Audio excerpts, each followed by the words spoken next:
This is Onia.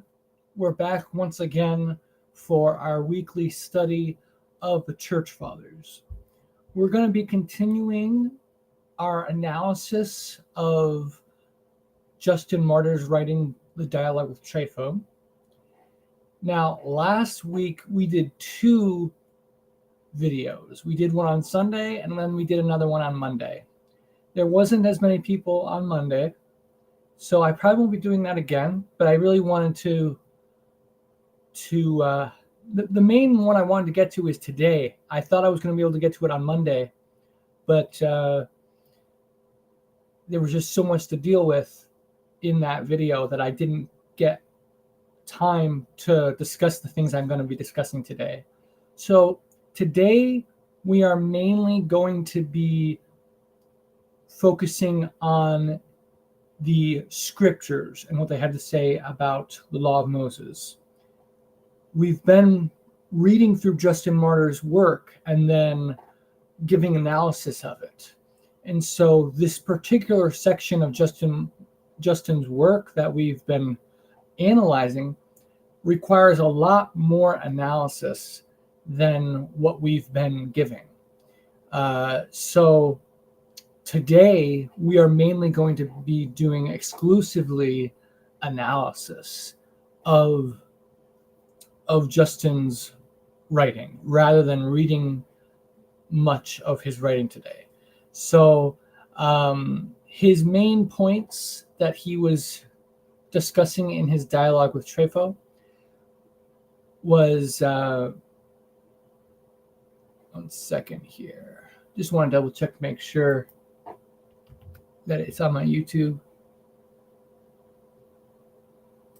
One second. Okay, looks like we're good. So I just want to, I'm going to be doing a full defense of the law of Moses because Justin's arguments are very much,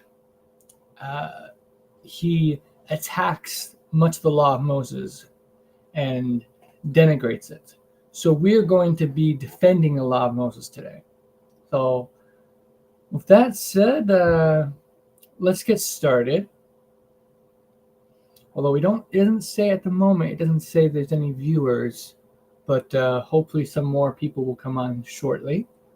But so let's get started with, well, first of all, Justin claims in his writing that the Sabbath, the origin of the Sabbath was for punishment. So let's just take a look at that for a second. I'll share the screen.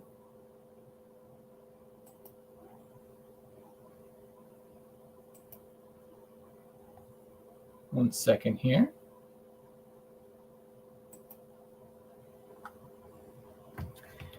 Okay.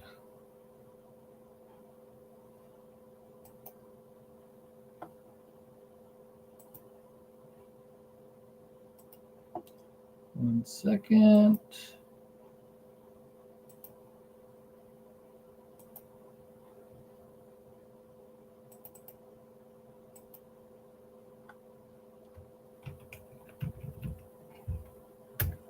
So here we have Justin says, the new law requires you to keep perpetual Sabbath. And you, because you are idle for one day, suppose you are pious, not discerning why this has been commanded you.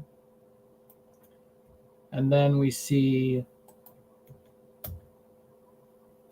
for we too would observe the fleshly circumcision and the Sabbaths, and in short all the feasts, if we did not know for what reason they were enjoined you, namely on account of your transgressions and the hardness of your hearts. So he's saying here that the Sabbath was given for the hardness of your hearts and for your transgressions. So that if you did not have hard hearts and if you did not have transgressions, you would not have been commanded to keep the Sabbath at all. That's what he claims about Israel.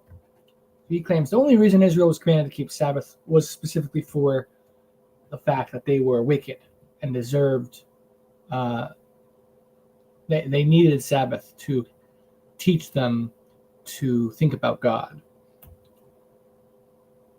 And he argues that all the righteous men before Moses did not keep Sabbath, and they were pleasing to God.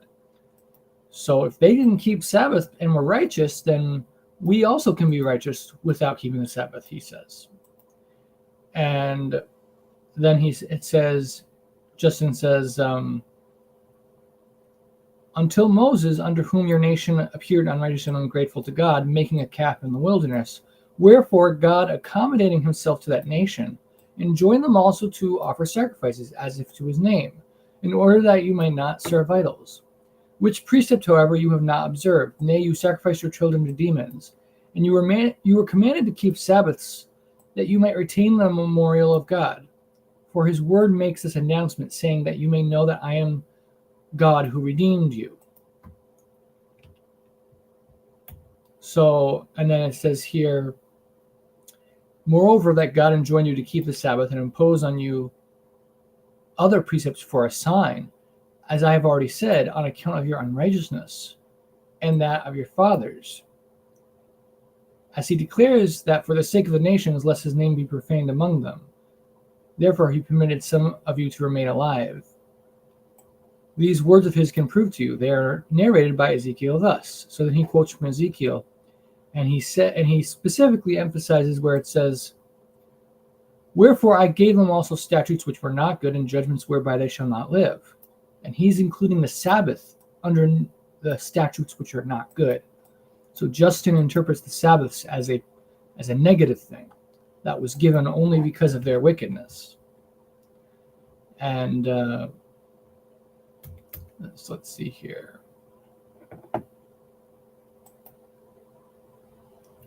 But yeah, so that's his main position about the Sabbath. So we are going to show that according to Scripture, which is our great authority, rather than following what man has to say, that the Sabbath was not given for the reasons that Justin claims it is. So we're going to take a look at that now. Let's go to, now we discussed this a little bit at the very end of on Monday. We went over this a little bit, but I'm just going to start with this, and we're going to also dive into Jubilees. So 1 second here.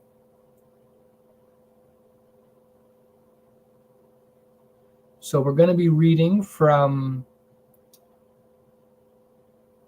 Exodus.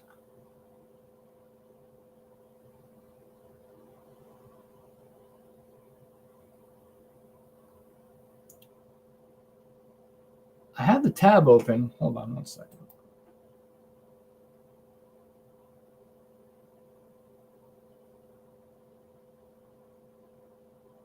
At least I thought I did. I don't see the tab, so I'll open the new tab.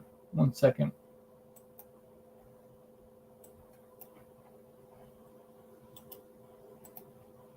So the Sabbath in particular is discussed in Exodus 20 and Deuteronomy 5. So we'll take a look at what those passages tell us about why the Sabbath was given.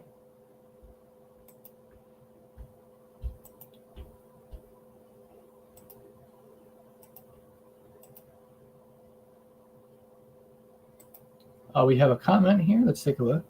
The Lord is a man of war. The Lord is his name. Yes, but I'm not sure why you shared that, but thank you for sharing. I appreciate it. So let me share the screen with that has Exodus 20 and Deuteronomy 5. And here we have why the Sabbath was given. So remember the Sabbath day to keep it holy. 6 days you shall labor and do all your work, but the seventh day is the Sabbath of Yahweh your God. In it you shall do no work. And it says all your household shall not either. And it says why? For, or because, in 6 days Yahweh made the heavens and the earth, the sea and all that is in them, and rested the seventh day. Therefore Yahweh blessed the Sabbath day and hallowed it. So he says, keep the Sabbath day because God made it a holy day. That's why you are commanded to keep Sabbath. It's not because of the hardness of their hearts or anything silly like that Justin tries to argue. And then we also see where it says in Deuteronomy, observe the Sabbath day to keep it holy as Yahweh your God commanded you. 6 days you shall labor and do all your work. The seventh day is the Sabbath of Yahweh your God. In it you shall do no work. And again, all your household as well. And remember that you were a slave in the land of Egypt, and Yahweh your God brought you out from there by a mighty hand and by an outstretched arm. Therefore, Yahweh your God commanded you to keep the Sabbath day. So he saved you from Egypt. Therefore, you are commanded to keep the Sabbath. It's not you made an offering and worshiped the golden calf, the idol. Therefore, God commanded you to keep the Sabbath day. No, it's because God freed you from the slavery of Egypt. And because God made it a holy day, therefore, you are to keep it because God has commanded Israel to be holy as I am holy. And since God set apart the Sabbath to be holy, if Israel is commanded to be holy as he is holy, then they also are to keep Sabbath like God kept Sabbath. So that is the basic gist of what Scripture says on why Sabbath was commanded. But let's also take a look at Ezekiel 20, I believe it was. And again, it says why the Sabbath was given. Moreover, I also gave them my Sabbaths to be a sign between them and me, that they might know that I am Yahweh who sanctifies them. Now, Justin interpreted that as saying the Sabbath was only given as a sign in order that they can know God, because they forgot who God was. So the Sabbath was given to remind them who God is. But that's not what this is saying. This is saying the Sabbath is given to them so that they will know that he is the God who makes them holy. They are keeping the Sabbath because they are made holy by God, and the Sabbath is a sign to remind them of that. It's not saying that the Sabbath was given so that they can remember to worship God. It's so that they can remember that their God is holy and that they are holy. So the Sabbath was given to remind them of holiness, that they are holy and that God is holy. That's why the Sabbath was given according to Ezekiel. And we saw last time that the Sabbath, it was also declared in the prophets that those who keep the Sabbath will be blessed. And so that was in Isaiah, was it 56? Let's see.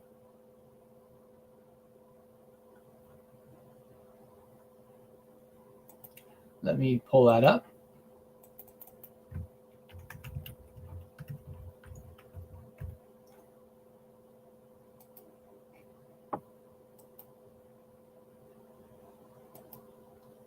So here's what the prophets have to say about the Sabbath.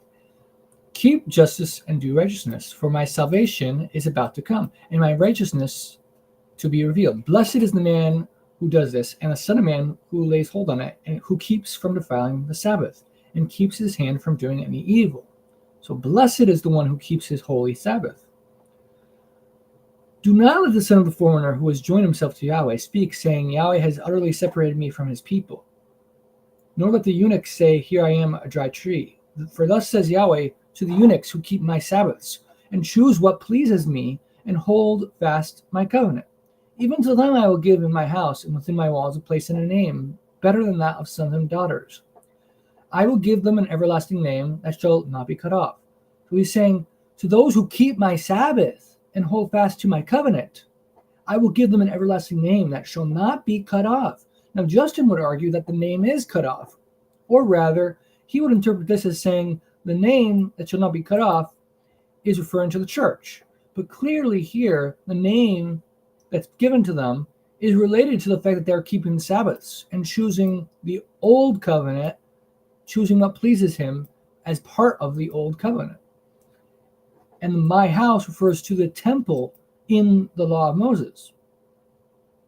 So the sons of the foreigner who join themselves to Yahweh to serve him and to love the name of Yahweh, to be his servants, everyone who keeps from defiling the Sabbath and holds fast my covenant, even them I will bring to my holy mountain and make them joyful in my house of prayer. Their burnt offerings and their sacrifices will be accepted on my altar. For my house shall be called a house of prayer for all nations. Yahweh, God, who gathers the outcasts of Israel, says, yet I will gather to him besides those who are gathered to him. So we see here that, first of all, the Sabbath can be defiled, implying that it is holy and sacred and not to be defiled. And that it says everyone who keeps from defiling the Sabbath will be brought to the holy mountain, and they will be made joyful in his house of prayer. So this is directly connected to them not defiling the Sabbath. In order to be blessed with the holy mountain and the house of prayer, they had to hold fast to the covenant and not defile the Sabbath. So here we have a clear indication that the Sabbath is still binding. And if you turn away, this is Isaiah 58, if you turn away your foot from the Sabbath, from doing your pleasure on my holy day, and call the Sabbath a delight, the holy day of Yahweh honorable, and shall honor him, not doing your own ways, not finding your own pleasure, not speaking words, then you shall delight yourself in Yahweh. And I will cause you to ride on the high hills of the earth, and feed you with the heritage of Jacob your father. The mouth of Yahweh has spoken. So if you keep the Sabbath holy, and call it a pleasure to keep the Sabbath, and honorable, if you honor the Sabbath day holy, then you shall be blessed. So clear endorsement of the Sabbath being kept as a blessing in holiness, not as a negative thing. And we see also at the very end of time, in Isaiah 66, after the judgment has happened, it says, the new heavens and the new earth, which I will make, shall remain before me. So shall your descendants and your name remain, and it shall come to pass that from one new moon to another, and from one Sabbath to another, all flesh shall come to worship before me. So why would it say from every Sabbath to another, all flesh shall come to worship before me, if a Sabbath is no longer binding or no longer a thing to be observed? Clearly, Isaiah 66 prophesies that the Sabbath is still going to be observed.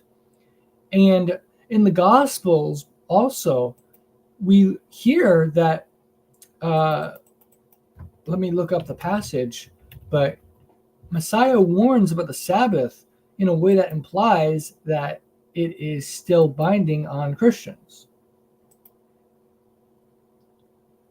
So the passage is Matthew 24, and it reads, when you see the abomination of desolation spoken of by Daniel the prophet standing in the holy place, then let those who are in Judea flee to the mountains. Let him who is on the housetop not go down to take anything out of his house. And let him who is in the field not go back to get his clothes. But woe to those who are pregnant and to those who are nursing babies in those days. And pray that your flight not be in winter or on the Sabbath. For then there will be great tribulation, such as not had been since the beginning of the world until this time. No, nor shall ever be. And unless those days were shortened, no flesh would be saved. But for the elect's sake, those days will be shortened. Then if anyone says to you, look, here is the Christ, or there, do not believe. For false Christs and false prophets will arise and show great signs and wonders to deceive, if possible, even the elect. See, I have told you beforehand. Therefore, if they say to you, look, he is in the desert, do not go out, or look, he is in the inner rooms, do not believe. For as the lightning comes from the east and flashes to the west, so also will the coming of the Son of Man be. For wherever the carcass is, there the eagles will be gathered together. Immediately after the tribulation of those days, the sun will be darkened, the moon will not give its light, the stars will fall from heaven, and the powers of the heavens will be shaken. Then the sign of the Son of Man will appear in heaven, and then all the tribes of the earth will mourn, and they will see the Son of Man coming on the clouds of heaven with power and great glory. And he will send his angels with the great sound of a trumpet, and they will gather together his elect from the four winds, from one end of heaven to the other. So notice, according to Matthew, so first of all, there's two ways to interpret this amongst Christians. One way they interpret this as being fulfilled in 70 AD during the war which the Second Temple was destroyed. The rest of us believe that this is an end times prophecy of when the abomination of desolation occurs in the last days. But in either case, whether it's the last days or around 70 AD, that was after the Messiah died and rose again.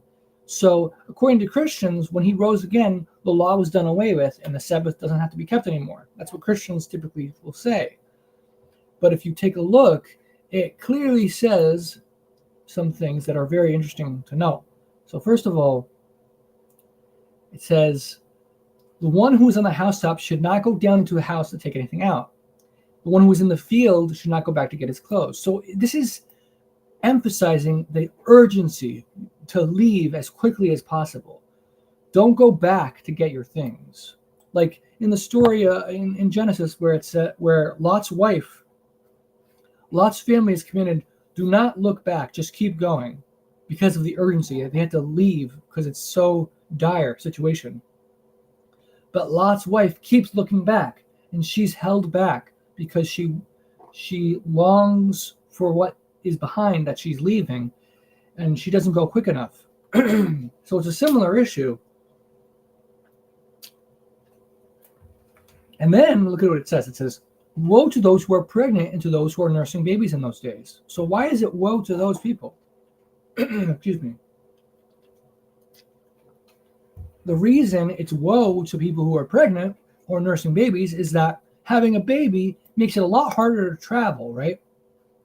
So if you're pregnant or you have a baby that you have to take care of, you're going to be walking or running a lot slower than you would if you did not have a child. So this is going to slow you down significantly and put you at risk for major harm. And then immediately after it says, and pray that your flight may not be in winter or on the Sabbath. So why would you pray that your flight not occur in winter? Well, during the winter, it's harder to travel. Like, let's say there's snow that makes it very difficult to travel. It's a lot colder, harsher conditions make it a lot more difficult to travel. And then on the Sabbath, pray that your travel not be on the Sabbath. Now, if the Sabbath wasn't a thing anymore, it doesn't matter if it's on the, why would we pray it's not on the Sabbath when, who cares if it's on the Sabbath? And a lot of people will say, well, during the Sabbath, you can, if it's an emergency, you can break the Sabbath, like, to save a life or whatever. But here we see that even in an emergency, we're commanded, do not break the Sabbath. Pray that your flight be not on the Sabbath. Because when it's on the Sabbath, according to the law, on the Sabbath day, you cannot carry burdens on the Sabbath. It also says you're not supposed to travel on the Sabbath. So when it's saying, pray that your flight not be on the Sabbath, it's saying that the Sabbath is still a valid thing, and therefore hope to God that you don't have to travel on the Sabbath, because if you do, you're basically not going to be able to bring anything with you, and you're going to be poor. So this is a very important proof that the Sabbath is still a valid thing in the latter days, because it immediately goes to the return of the Messiah, the coming of the Son of Man, and that clearly has not happened yet. So the Sabbath is still binding in those days, according to this. Now, Luke has the same passage, but there are some important differences. So we'll just take a look, just so we can, because we want to be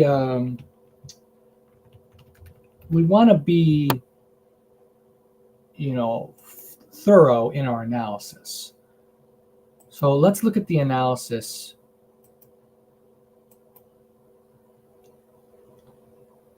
So it says here, when you see Jerusalem surrounded by armies, then you know that its desolation is near. Then let those who are in Judea flee to the mountains. Let those who are in the midst of her depart. And let not those who are in the country enter her. For these are the days of vengeance, that all things which are written may be fulfilled. But woe to those who are pregnant and to those who are nursing babies in those days. For there will be great distress in the land of wrath upon this people.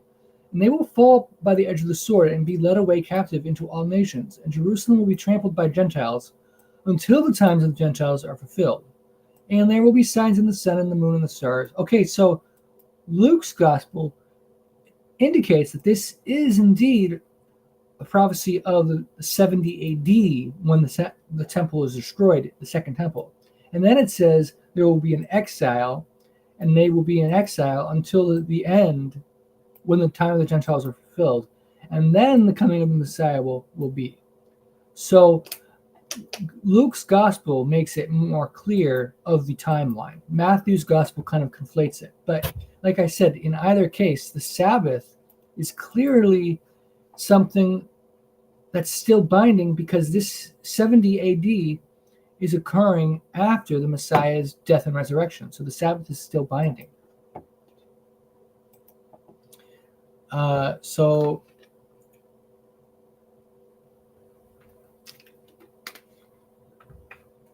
So right now we don't got any viewers, it looks like, but hopefully some more people will come on. If not, hopefully this will be watched in the recording. So now let's go to the book of Jubilees.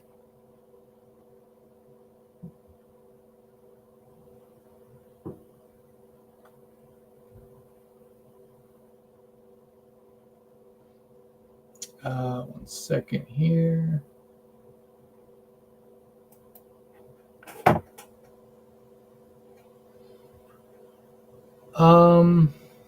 Okay, one moment.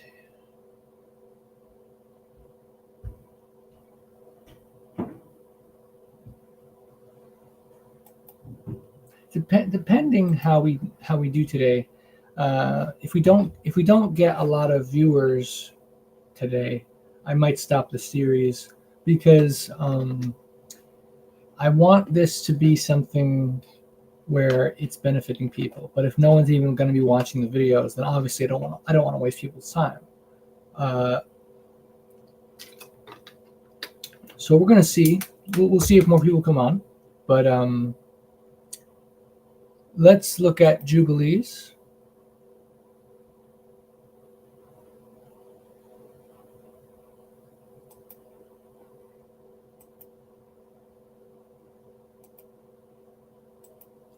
We're going to see what Jubilees has to say about the Sabbath.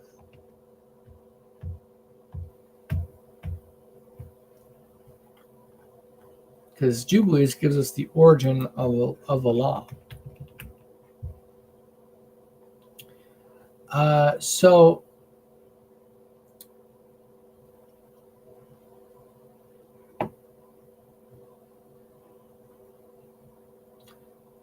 here we see a prophecy of Yahweh about how Israel will forget the commandments of the law. They will forsake his ordinances and commandments, the festivals of my covenant and my Sabbaths and my holy place, which I have hallowed for myself in their midst. He will send witnesses unto them, but they will not hear. They will slay the witnesses also, and they will persecute those who seek the law, and they will abrogate and change everything so as to work evil before my eyes. They will forget all my law and all my commandments and all my judgments, and will go astray as to the new moons and Sabbaths and festivals and jubilees and ordinances. And after this, they will turn to me from amongst the Gentiles with all their heart and with all their soul and with all their strength. And I will gather them from amongst all the Gentiles, and they will seek me, so that I shall be found of them, when they seek me with all their heart and with all their soul. And I will disclose to them abounding peace with righteousness, and I will remove them the plan of uprightness with all my heart and with all my soul, and they shall be for a blessing and not for a curse, and they shall be the head and not the tail. And I will build my sanctuary in their midst, and I will dwell with them, and I will be their God, and they shall be my people in truth and righteousness. And I will not forsake them nor fail them, for I am Yahweh their God. Now, Jubilees goes and discusses the Sabbath kept on the seventh day by God, and appointed it as a sign for all his works. Now, he's God appointed the sun to be a great sign on the earth for days and for Sabbaths and for months and for feasts and for years and for Sabbaths of years and for jubilees and for all the seasons of the years. And then it says, he finished all his work on the sixth day. All that is in the heavens and on the earth and in the seas and in the abysses and in the light and in the darkness and in everything. And he gave us a great sign, the Sabbath day, that we should work 6 days, but keep Sabbath on the seventh day from all work. And all the angels of the presence and all the angels of sanctification, these two great classes, he hath bidden us to keep the Sabbath with him in heaven and on earth. So we hear, Justin tries to say that the Sabbath was only given to Israel as a sign and because of their hardness of hearts. But here we see that the Sabbath was being kept before any man on earth was keeping the Sabbath. It was being kept by the angels. So God himself kept the Sabbath, and the angels were commanded to keep Sabbath alongside God. Why? Because the angels were holy, just like God is holy. Then we're told, and he said unto us, Behold, I will separate unto myself a people from among all the peoples, and they shall keep the Sabbath day, and I will sanctify them unto myself as my people, and will bless them as I have sanctified the Sabbath day, and do sanctify unto myself. Even so I will bless them, and they shall be my people, and I will be their God. And I have chosen the seed of Jacob from amongst all that I have seen, and have written him down as my firstborn son, and have sanctified him unto myself forever and ever. And I will teach them the Sabbath day, that they may keep Sabbath thereon from all work. And thus he created therein a sign in accordance with which they should keep Sabbath with us on the seventh day, to eat and to drink, and to bless him who has created all things, as he is blessed and sanctified unto himself a peculiar people above all peoples, that they should keep Sabbath together with us. He caused his commands to ascend as a sweet savor, acceptable before him all the days.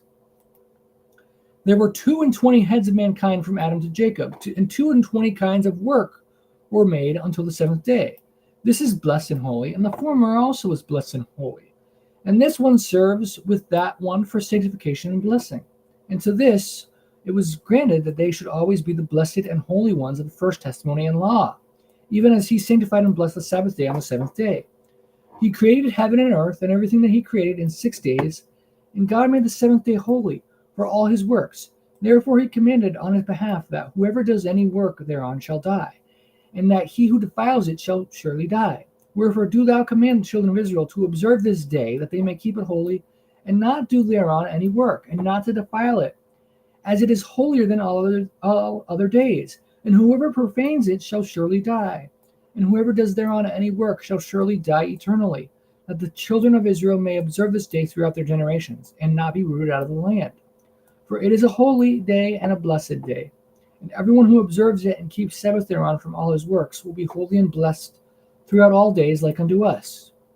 Declare and say to the children of Israel the law of this day, both that they should keep Sabbath thereon, and that they should not forsake it in the error of their hearts, that it is not lawful to do any work thereon which is unseemly, to do thereon their own pleasure, and that they should not prepare thereon anything to be eaten or drunk, and to draw water, or bring in or take out thereon through their gates any burden which they had not prepared for themselves on the 6th day in their dwellings. And they shall not bring in nor take out from house to house on that day, for that day is more holy and blessed than any jubilee day of the jubilees. On this we kept Sabbath in the heavens before it was made known to any flesh to keep Sabbath thereon on the earth. And the Creator of all things blessed it, but he did not sanctify all peoples and nations to keep Sabbath thereon, but Israel alone. Them alone he permitted to eat and to drink, and to keep Sabbath thereon on the earth. And the Creator of all things blessed this day which he had created for blessing and holiness and glory above all days. This law and testimony was given to the children of Israel as a law forever unto their generations. So this gives us a very much greater look at why the Sabbath was given. So first of all, we look at each day of creation and how many works of creation there were. So we see 7 great works on the first day were created, and it lists what the 7 works were. On the second day of creation, it says there was only the 1 work that God created. Now, on the third day of creation, there were 4 works created by God. On the 4th day, he created 3 kinds of work on the 4th day. On the 5th day, he also created 3 kinds of work. Where is my mouse? I can't see where my mouse is.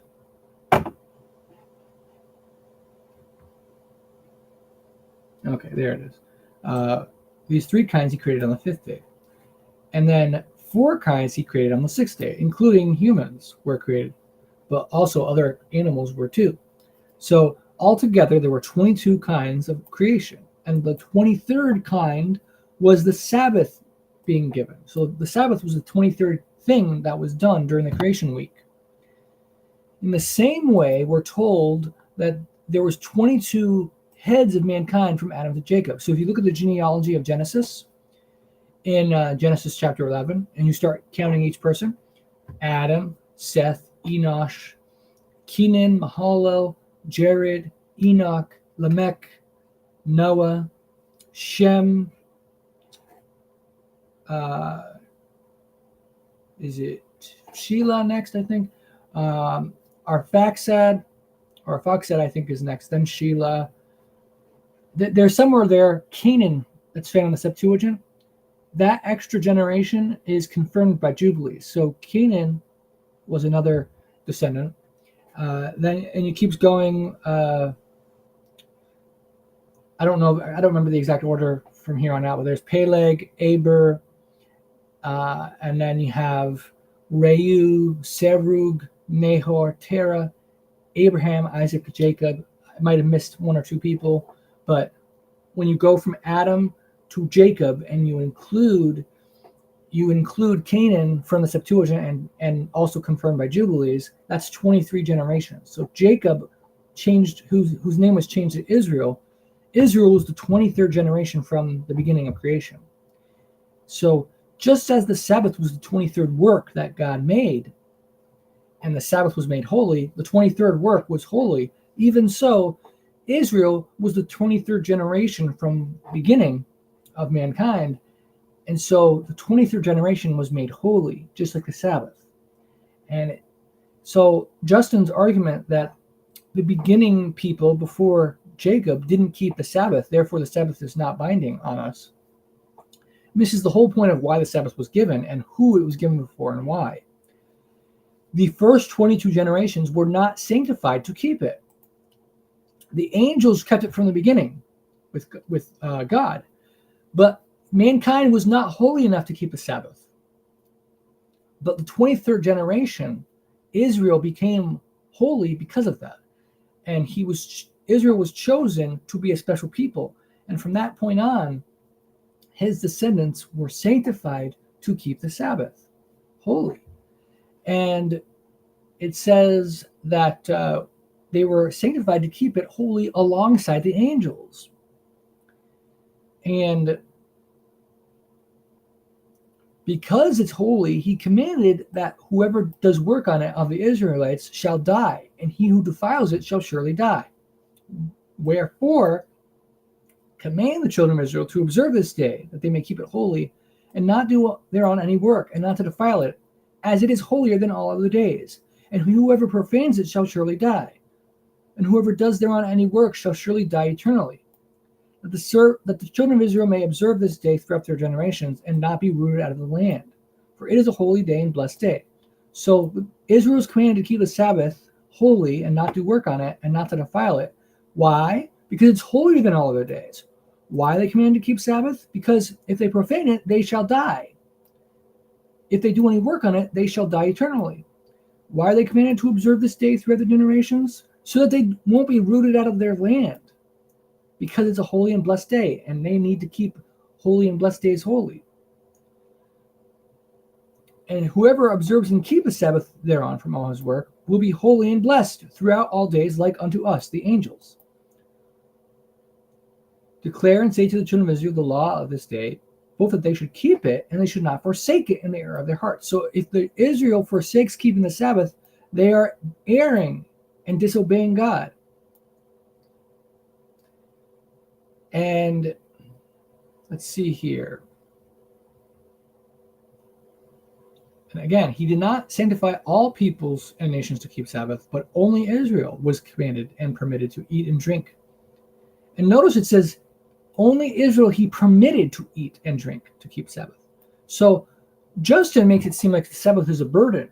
But here we see that Jubilees is telling us that the Sabbath was given to them as a blessing. They were allowed to keep the Sabbath.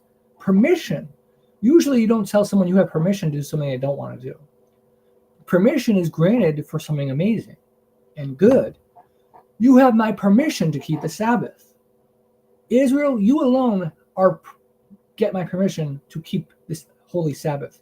You alone have my permission to be super holy and to be blessed like the angels. So this makes the Sabbath into a wonderful thing and glorious thing and not a burden like Justin tries to say.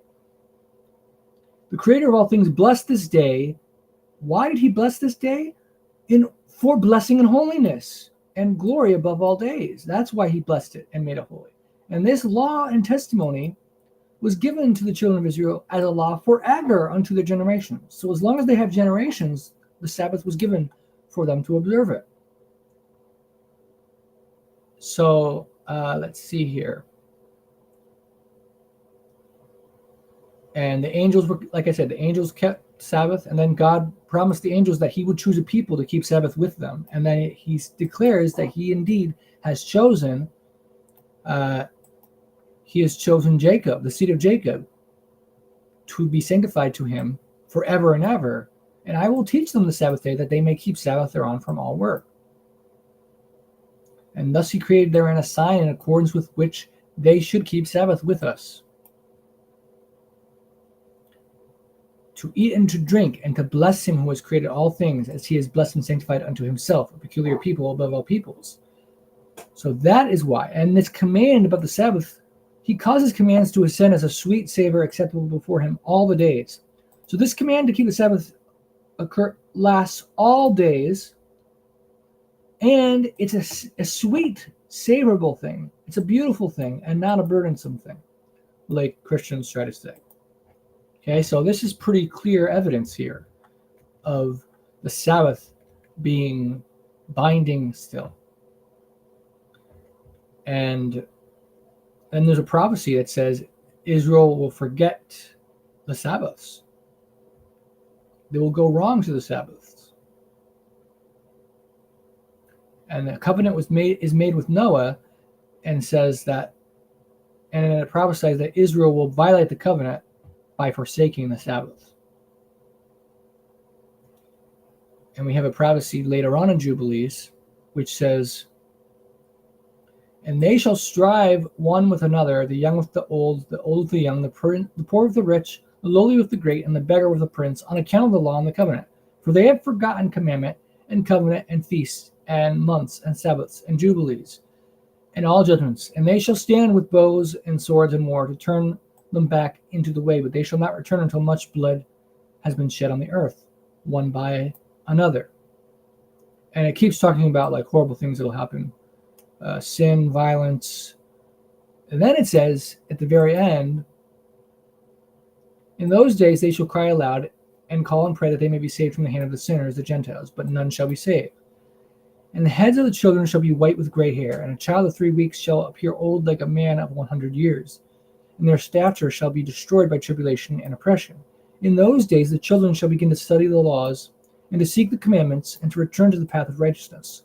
And the days shall begin to grow many, and increase amongst those children of men, till their days draw nigh to 1,000 years, and to a greater number of years than before was the number of the days. And there shall be no old man, nor one who is not satisfied with his days, for all shall be children and youths. And all their days they shall complete and live in peace and in joy. And there shall be no Satan or evil destroyer, for all their days shall be days of blessing and healing. And at that time the Lord will heal his servants, and they shall rise up and see great peace, and drive out their adversaries. And the righteous shall see and be thankful, and rejoice with joy forever and ever, and shall see all their judgments, and all their curses on their enemies. And their bones shall rest in the earth, and their spirits shall have much joy. And they shall know that it is the Lord who executes judgment, and shows mercy to hundreds and thousands, and to all that love him. And do thou, Moses, write down these words, for thus are they written, and they record them on the heavenly tablets, for a testimony for the generations forever. So here we see a prophecy that they shall forsake the Sabbath, and because they forsake the Sabbaths and all the other commands of the law, they will be punished with horrible consequences, negative consequences, and lots of bloodshed will happen.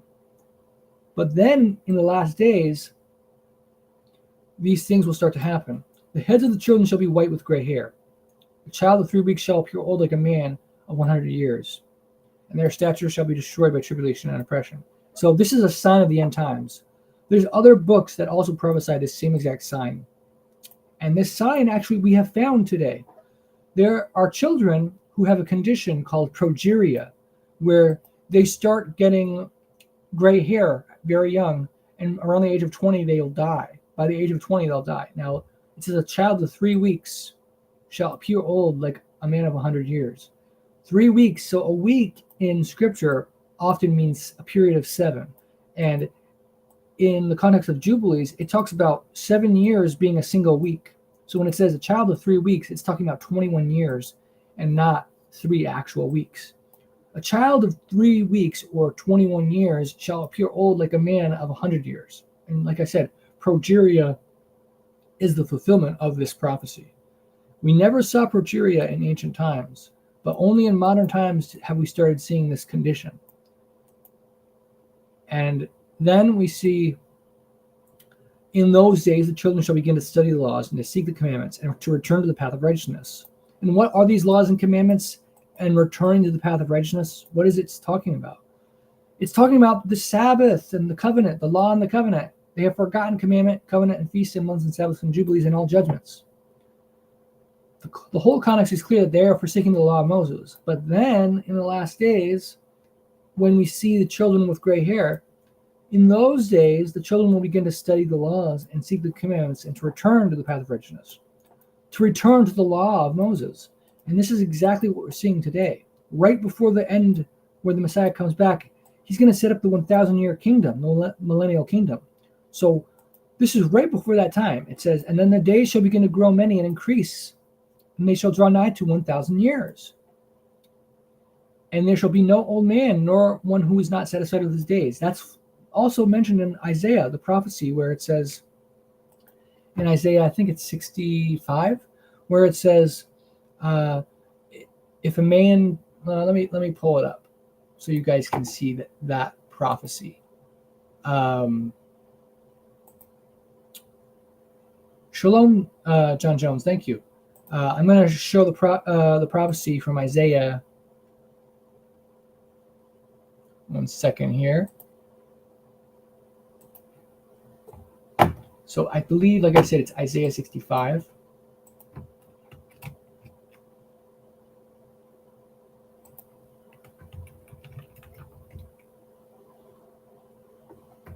Yeah, so let me share the screen now, just so you can see the same thing here. So behold, I create new heavens and a new earth. The former shall not be remembered or come to mind, but be glad and rejoice forever in what I create.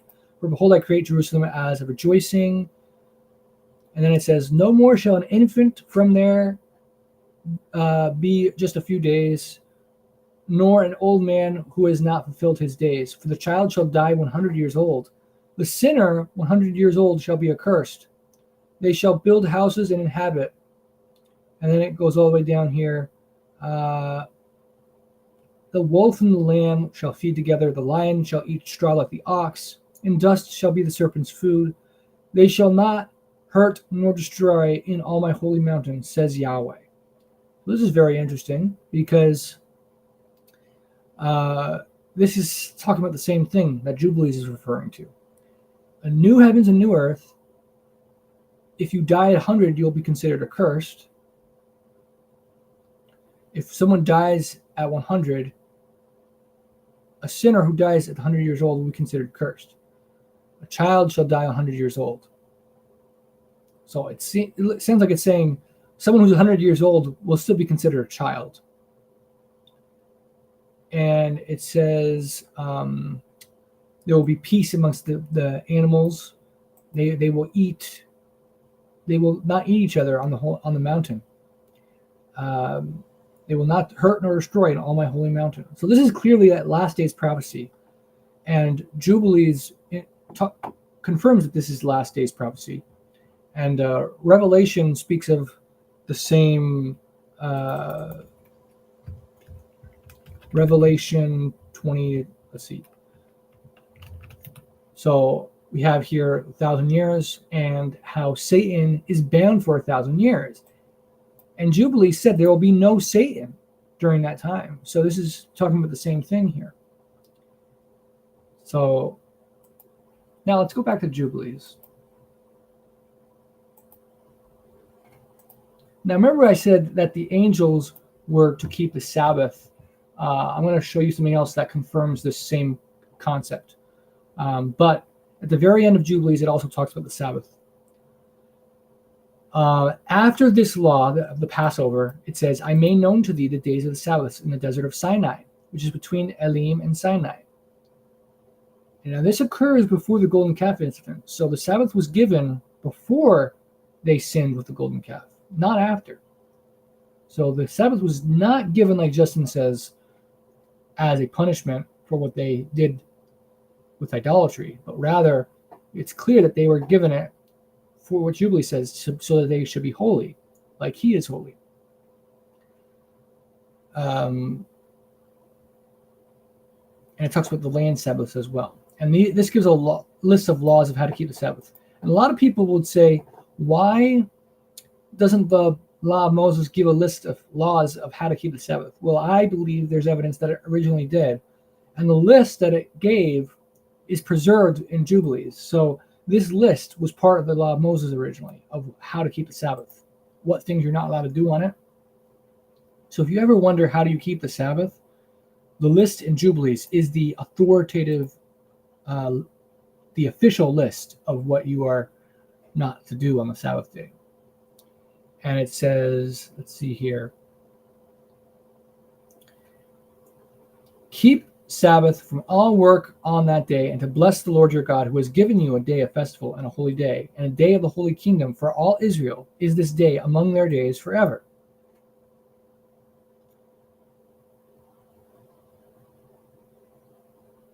And then Justin tries to say, well, the priests can break the Sabbath, so Sabbath is not binding. A weird thing to say, but Jubilees explains that right here it says, great is the honor which the Lord has given to Israel, that they should eat and drink and be satisfied on this festival day, and rest thereon from all labor which belongs to the labor of the children of men, except burning frankincense and bringing oblations and sacrifices before the Lord for days and for Sabbaths.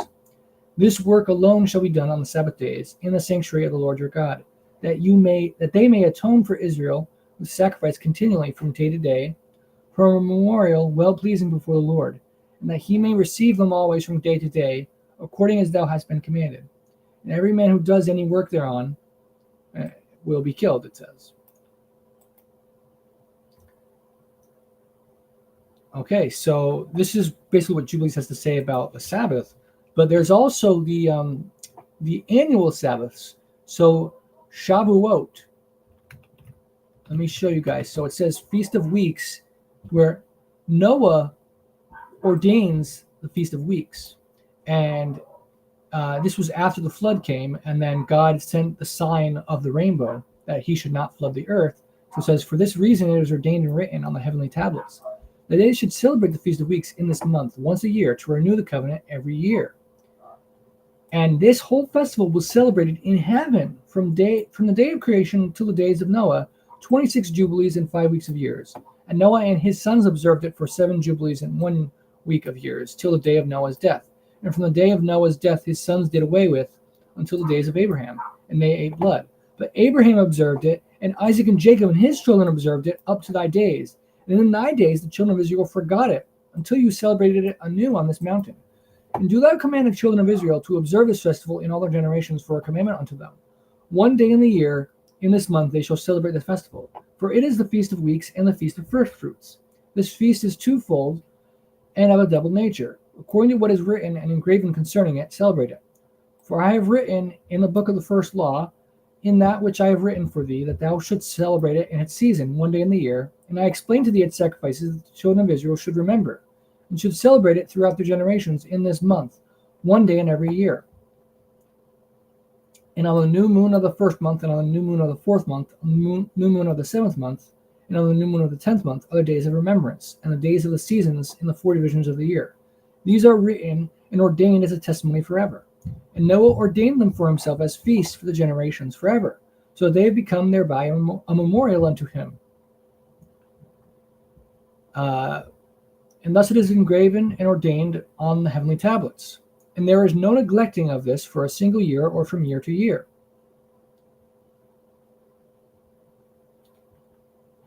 Okay, so here we have a clear origin story of the Feast of Weeks, or Shavuot, as people will often refer to it as. And we're told in Jubilees that in heaven, basically by the angels, it was kept from the beginning of creation till the days of Noah. So the angels were keeping the Sabbath day since the beginning of time, and they were also keeping Shavuot since the beginning of time. So Justin tries to say, well, the Sabbath and the festivals were not binding in the beginning, so why should they be binding now? But we see here that yes, they were binding, but only for those who were sanctified to keep it. So in the beginning, the angels were keeping Shavuot. But then Noah became sanctified, and that was when Noah was commanded to keep Shavuot. And it says that his sons did away with it. Noah's sons did away with it until the days of Abraham. But Abraham observed it, and Isaac and Jacob and his children observed it up to thy days. And in thy days the children of Israel forgot it. Now, interestingly, in the New Testament, we see Shavuot appears to appear as, it's called in the church Pentecost. Pentecost means 50. So even the early church was saying that they are to keep it. And this kind of makes it sound implied that all the world was supposed to keep it. Not just Israel, but even the Gentiles were commanded to keep Shavuot. Because it says the sons of Noah forsook what Noah instituted, and we all come from Noah. So this command to keep Shavuot seems to be required for all people, not just Israel. But yeah, then we say, like, why was the Feast of Tabernacles? Why did that originate, Feast of Tabernacles? Well, we have an account here in Jubilees where Abraham, it says, he built booths for himself. Booths in Hebrew is Sukkot, and for his servants on this festival.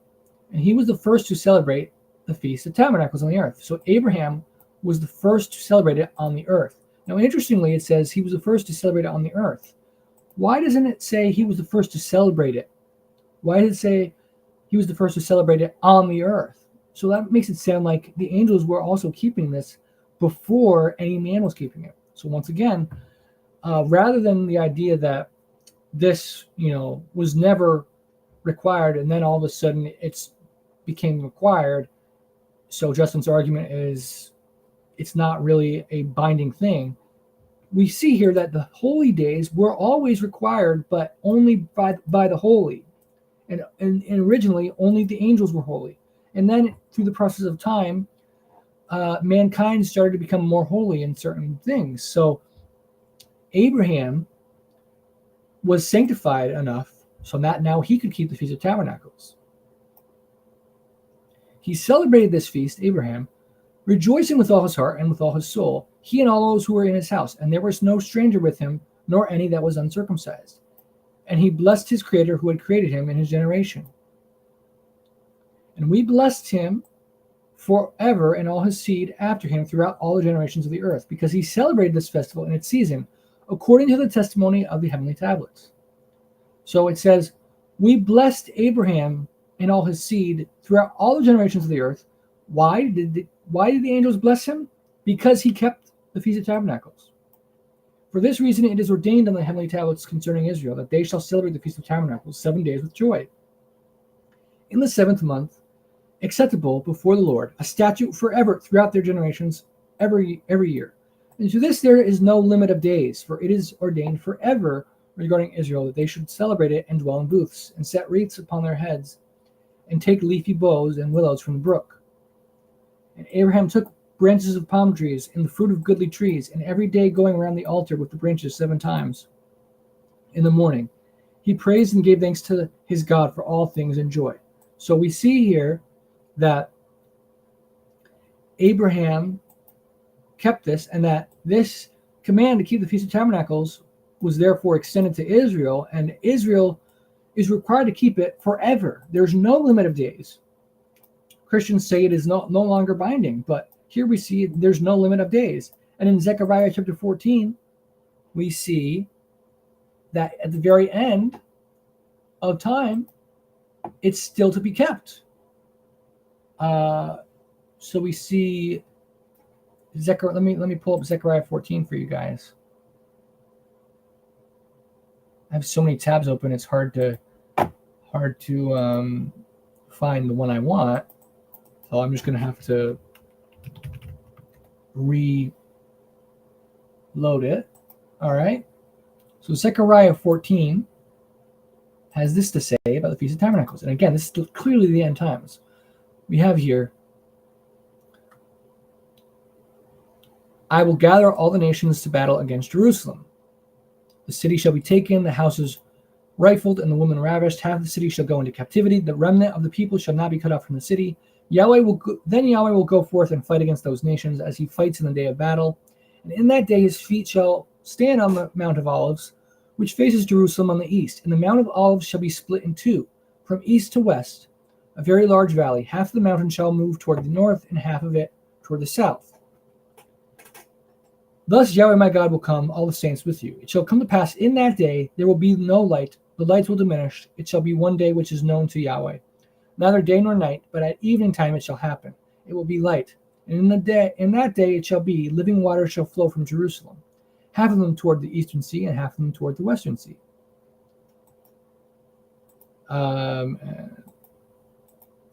In both summer and winter it shall occur. And Yahweh shall be king over all the earth. In that day it shall be, Yahweh is one, and his name one. Now this clearly hasn't happened yet. Yahweh is not currently king over all the earth. Now let's see. All the land shall be turned into a plain from Geba to Rimmon south of Jerusalem. It shall be raised up and inhabited in her place from Benjamin's gate to the place of the first gate, and the corner gate, and the tower of Hananel to the king's winepresses. They shall dwell in it, and no longer shall it be utter destruction, but Jerusalem shall be safely inhabited. And this shall be the plague with which Yahweh will strike all the people who fought against Jerusalem. Their flesh shall dissolve while they stand on their feet. Their eyes shall dissolve in their sockets, and their tongues shall dissolve in their mouths. This almost sounds like a nuclear thing. It shall come to pass in that day, a great panic from Yahweh will be among them. Everyone will seize the hand of his neighbor and raise his hand against his neighbor's hand. Judah will also fight at Jerusalem, and the wealth of all the surrounding nations shall be gathered together, gold, silver, and apparel in great abundance. Such also shall be the plague on the horse, the mule, on the camel, and the donkey, and on all the cattle that will be in those camps. So is this plague.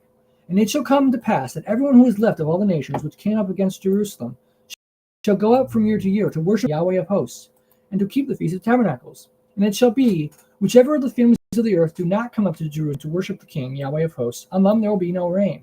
If the family of Egypt will not come up and enter in, they shall have none. They shall receive the plague with which Yahweh strikes the nations who do not come up to keep the Feast of Tabernacles. This shall be the punishment of Egypt, and the punishment of all the nations that do not come up to keep the Feast of Tabernacles. In that day, holiness to Yahweh shall be on the bells of the horses. Pots in Yahweh's house shall be like the bowls before the altar. Yes, every pot in Jerusalem and Judah shall be holiness to Yahweh of hosts. Everyone who sanctifies shall come and take them and cook in them. In that day there shall no longer be a Canaanite in the house of Yahweh of hosts. So clearly this is last days. This has not happened yet. All the nations, including Egypt, have not come up every year to keep the Feast of Tabernacles. And those who do not keep it will be punished with the plague of rain. This has not happened yet. So according to this, the last days, the Feast of Tabernacles will be required to be kept by all people. And this is reflected by Jubilees, that there is no limit to this law. There is no end of days for this law. Let me just show the, again, where it says that in Jubilees, where it specifically says, there is no limit of days for this statute. This is a statute forever throughout their generations. Every year, no limit of days. It is ordained forever regarding Israel that they should celebrate it and dwell in booths. So clearly, Scripture proves that this is a ongoing thing. It's not done away with like Christians say it is. And then you got, let's see, Jacob kept this too. Jacob adds an 8th day Let me see. Where is the is it hold on.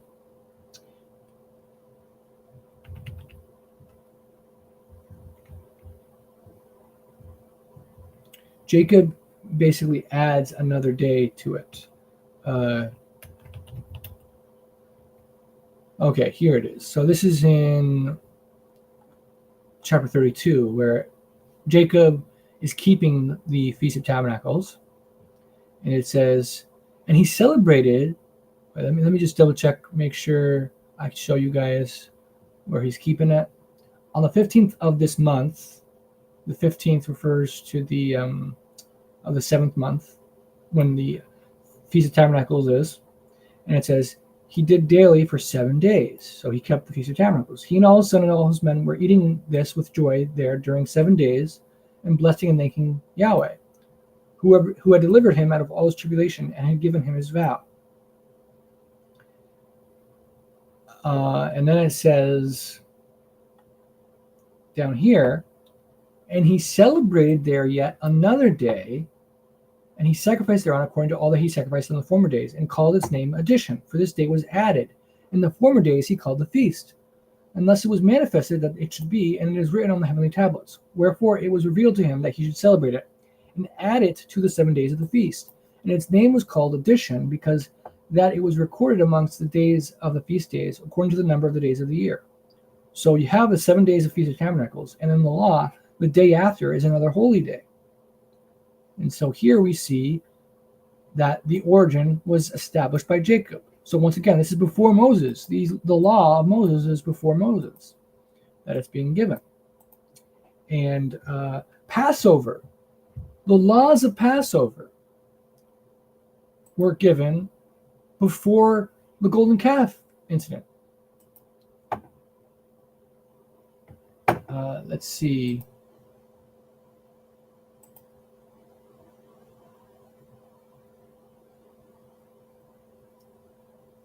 One second here.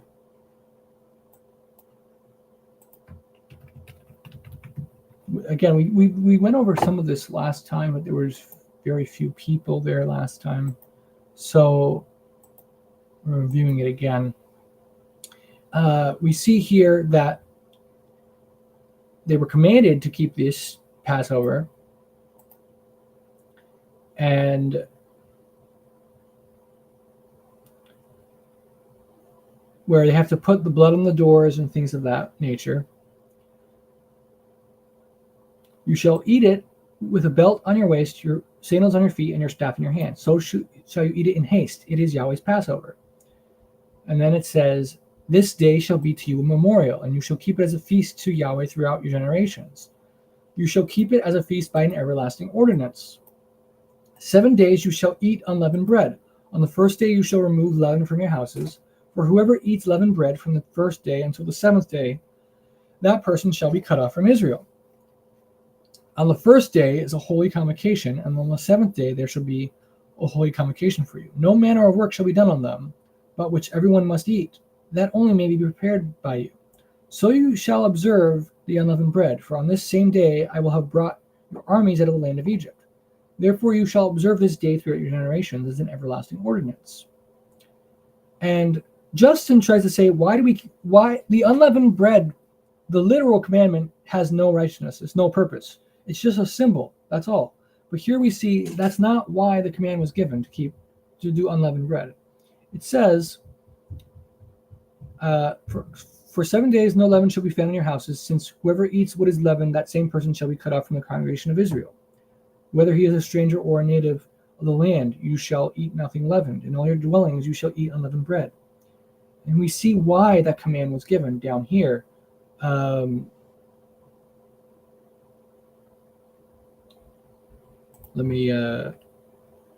here's the reason why unleavened bread command was given. The Egyptians urged the people that they might send them out of the land in haste, for they said, we shall all be dead. And the people took their dough before it was leavened, and having their kneading bowls bound up in their clothes on their shoulders.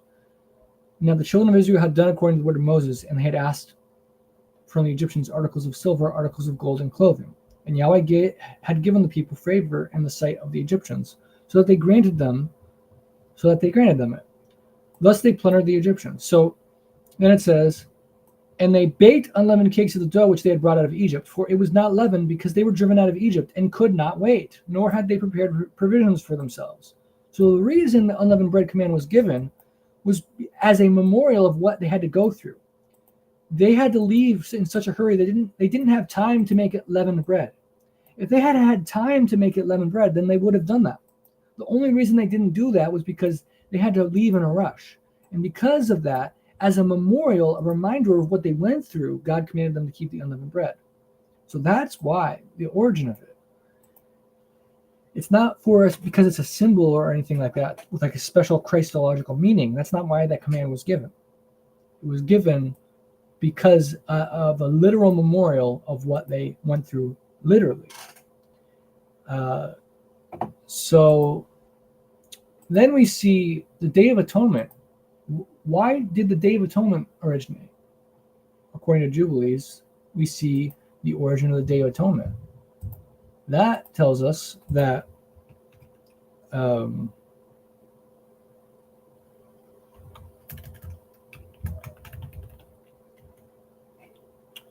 let's see here. Here we see, remember the whole story where Joseph is kidnapped by his brothers and sold into slavery? Well, Jacob thought that his son had died. So it says,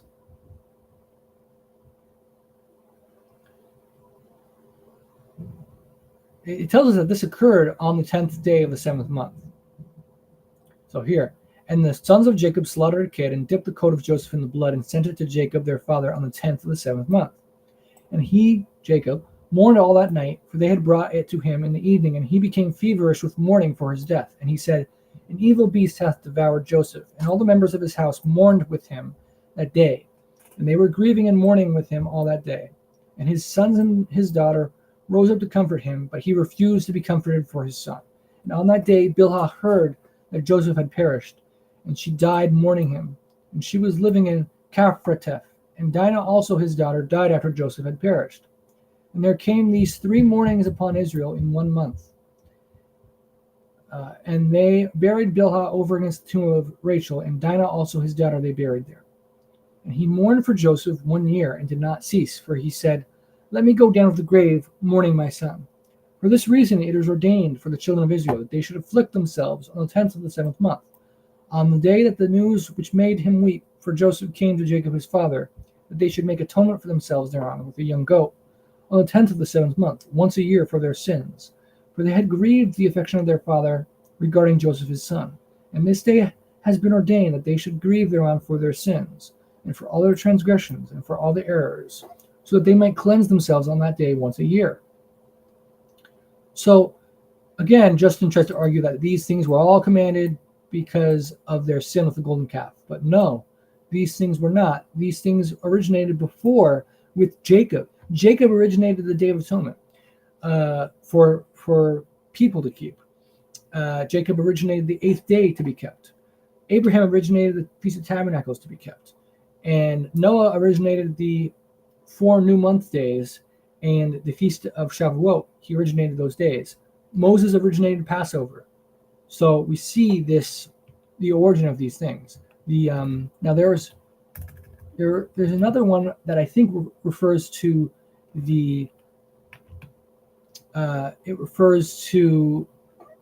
it seems like Abraham was keeping the Feast of Unleavened Bread for 7 days, but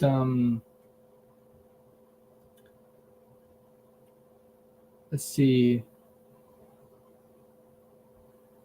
Is it chapter 16? It says right here,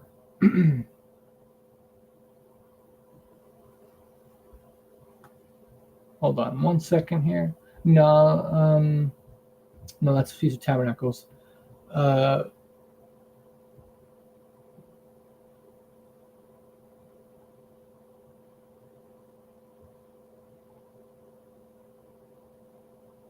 This one right here, I think, might be the Unleavened Bread Festival, but it doesn't clearly specify it. Let me just double check here. Yeah, so this is the one festival that it doesn't clearly say what the name is of it, but it seems like this is the origin of the Feast of Unleavened Bread. That Abraham was the first to keep that as well. So that's the clear origin of the Sabbath, according to Jubilees. And let's see, circumcision. Let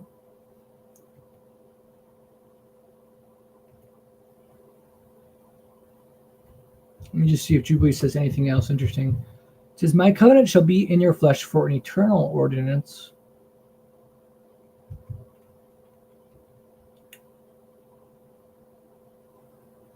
It says, "On the selfsame day was Abraham circumcised. This law is for all the generations forever." Here, let me show this. So this makes it pretty clear. "This law is for all generations forever, and there is no circumcision of the days, and no omission of one day out of the 8 days, for it is an eternal ordinance ordained and written on the heavenly tablets. And everyone that is born, the flesh of whose foreskin is not circumcised on the 8th day, belongs not to the children of the covenant which the Lord made with Abraham, but to the children of destruction. Nor is there moreover any sign on him that he is the Lord's, but he is to be destroyed and slain from the earth, and to be rooted out of the earth, for he has broken the covenant of the Lord our God. For all the angels of the presence and all the angels of sanctification have been so created from the day of their creation. Before the angels of the presence and the angels of sanctification, he hath sanctified Israel, that they should be with him and with his holy angels. And do thou command the children of Israel, and let them observe the sign of this covenant for their generations as an eternal ordinance, and they will not be rooted out of the land. For the command is ordained for a covenant, that they should observe it forever among all the children of Israel. For Ishmael and his sons and his brothers and Esau, the Lord did not cause to approach him. And he chose them not because they are the children of Abraham, because he knew them, but he chose Israel to be his people.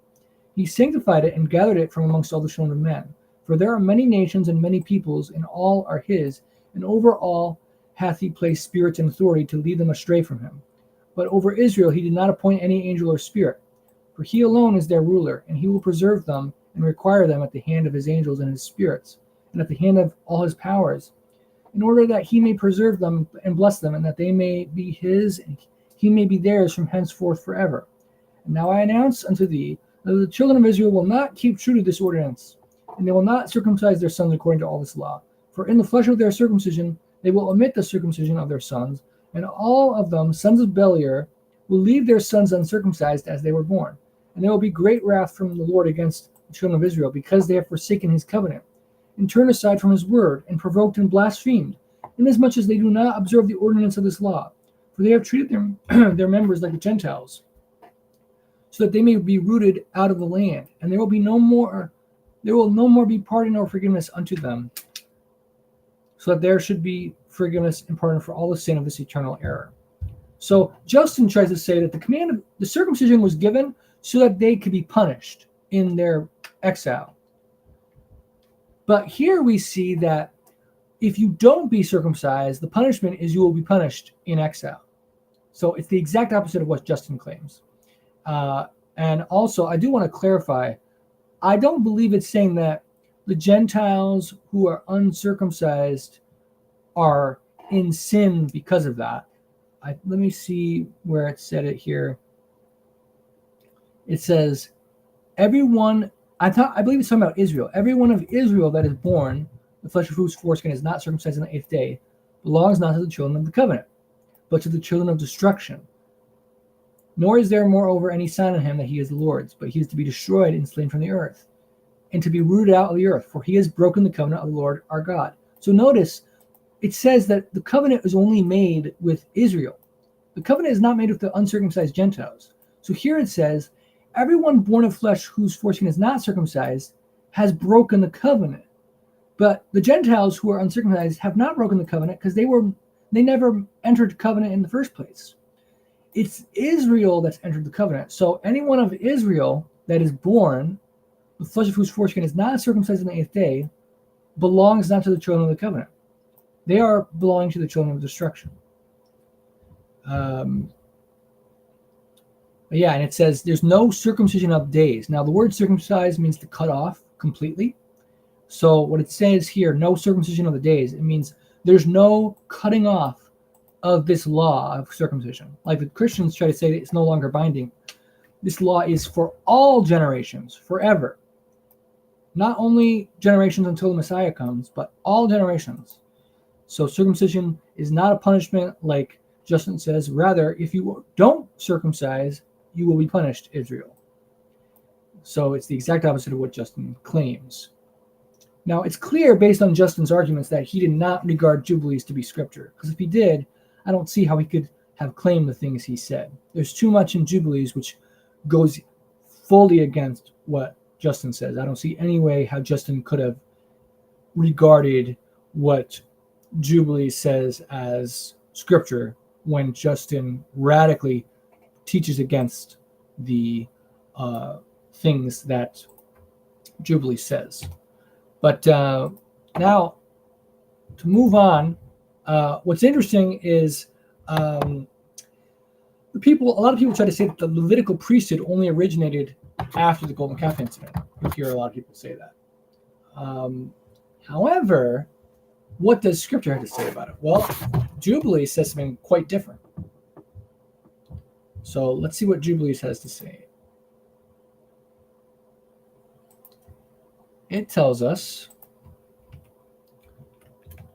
first of all, it tells us about a law of Noah. So, well, let me go to the passage 1 second here.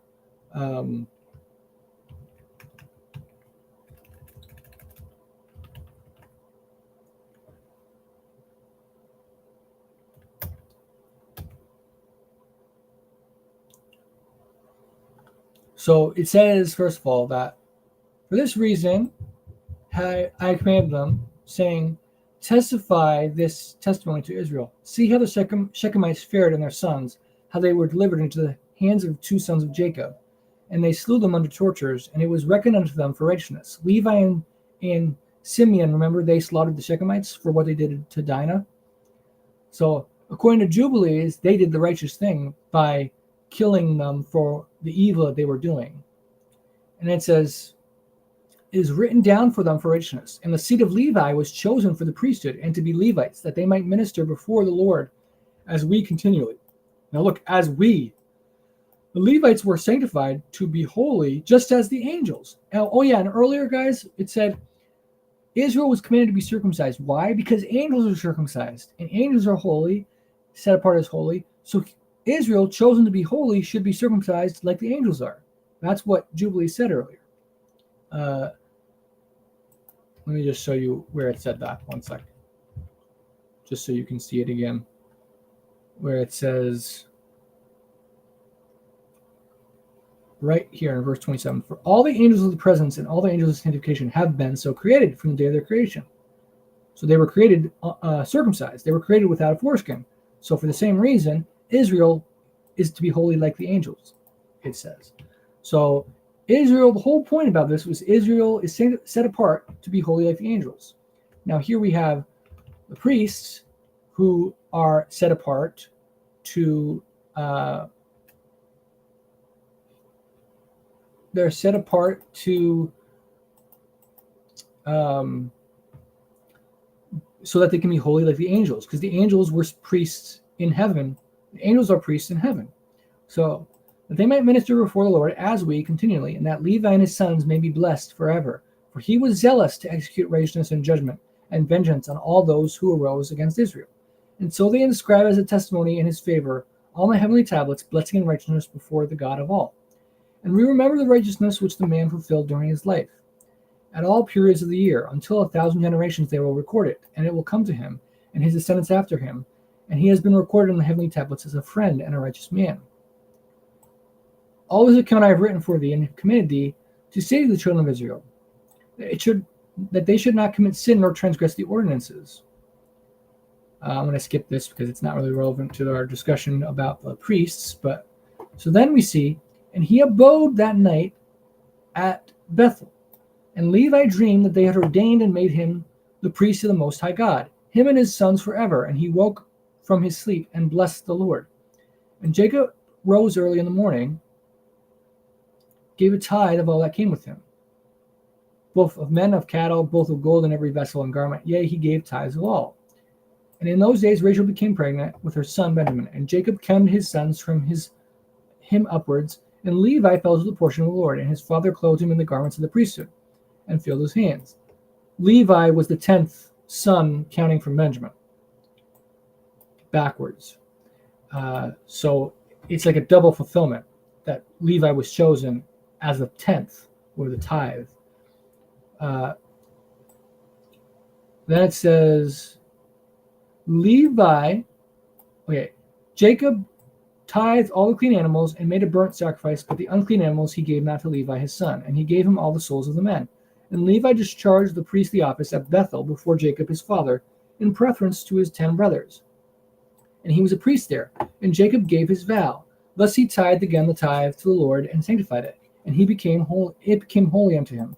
And for this reason it is ordained on the heavenly tablets, as a law for the tithing, again, the tithe, to eat before the Lord from year to year, in the place where it is chosen that his name should dwell. To this law there is no limit of days forever. This ordinance is written that it may be fulfilled from year to year, in eating the second tithe before the Lord in the place where it has been chosen. And nothing shall remain from it this year to the following year.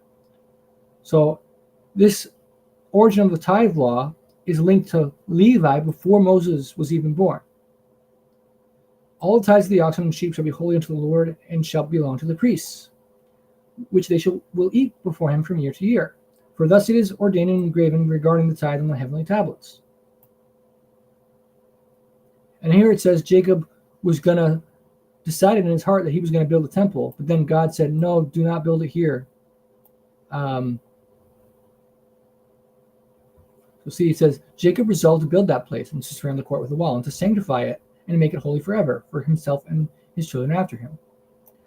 And the Lord appeared to him by night and blessed him and said unto him, thy name shall not be called Jacob, but Israel shall be thy name. And then he has a vision, a special vision here. And then it says, where does it say that that he should not build it?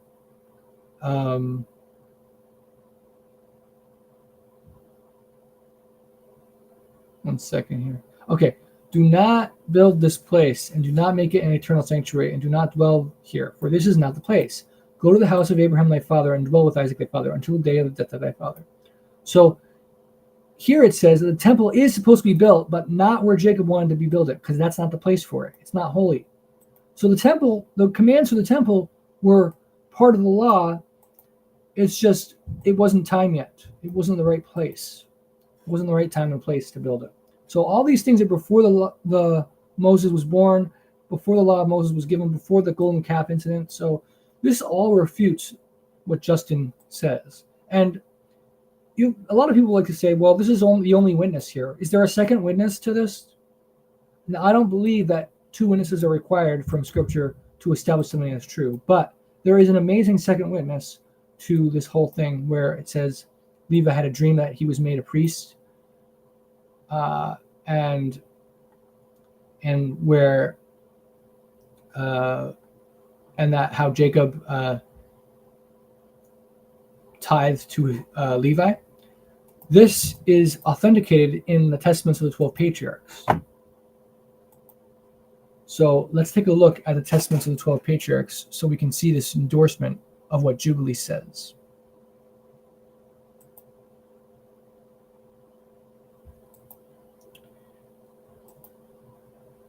All right, so Testaments of the 12 Patriarchs we got here. Let me zoom in so you guys can see. Now this, I believe this to be true scripture, and that in the original, keep in mind original, not in the current copies we have, but in the original, I believe it was truly written by the 12 sons of Jacob. So let's take a look here.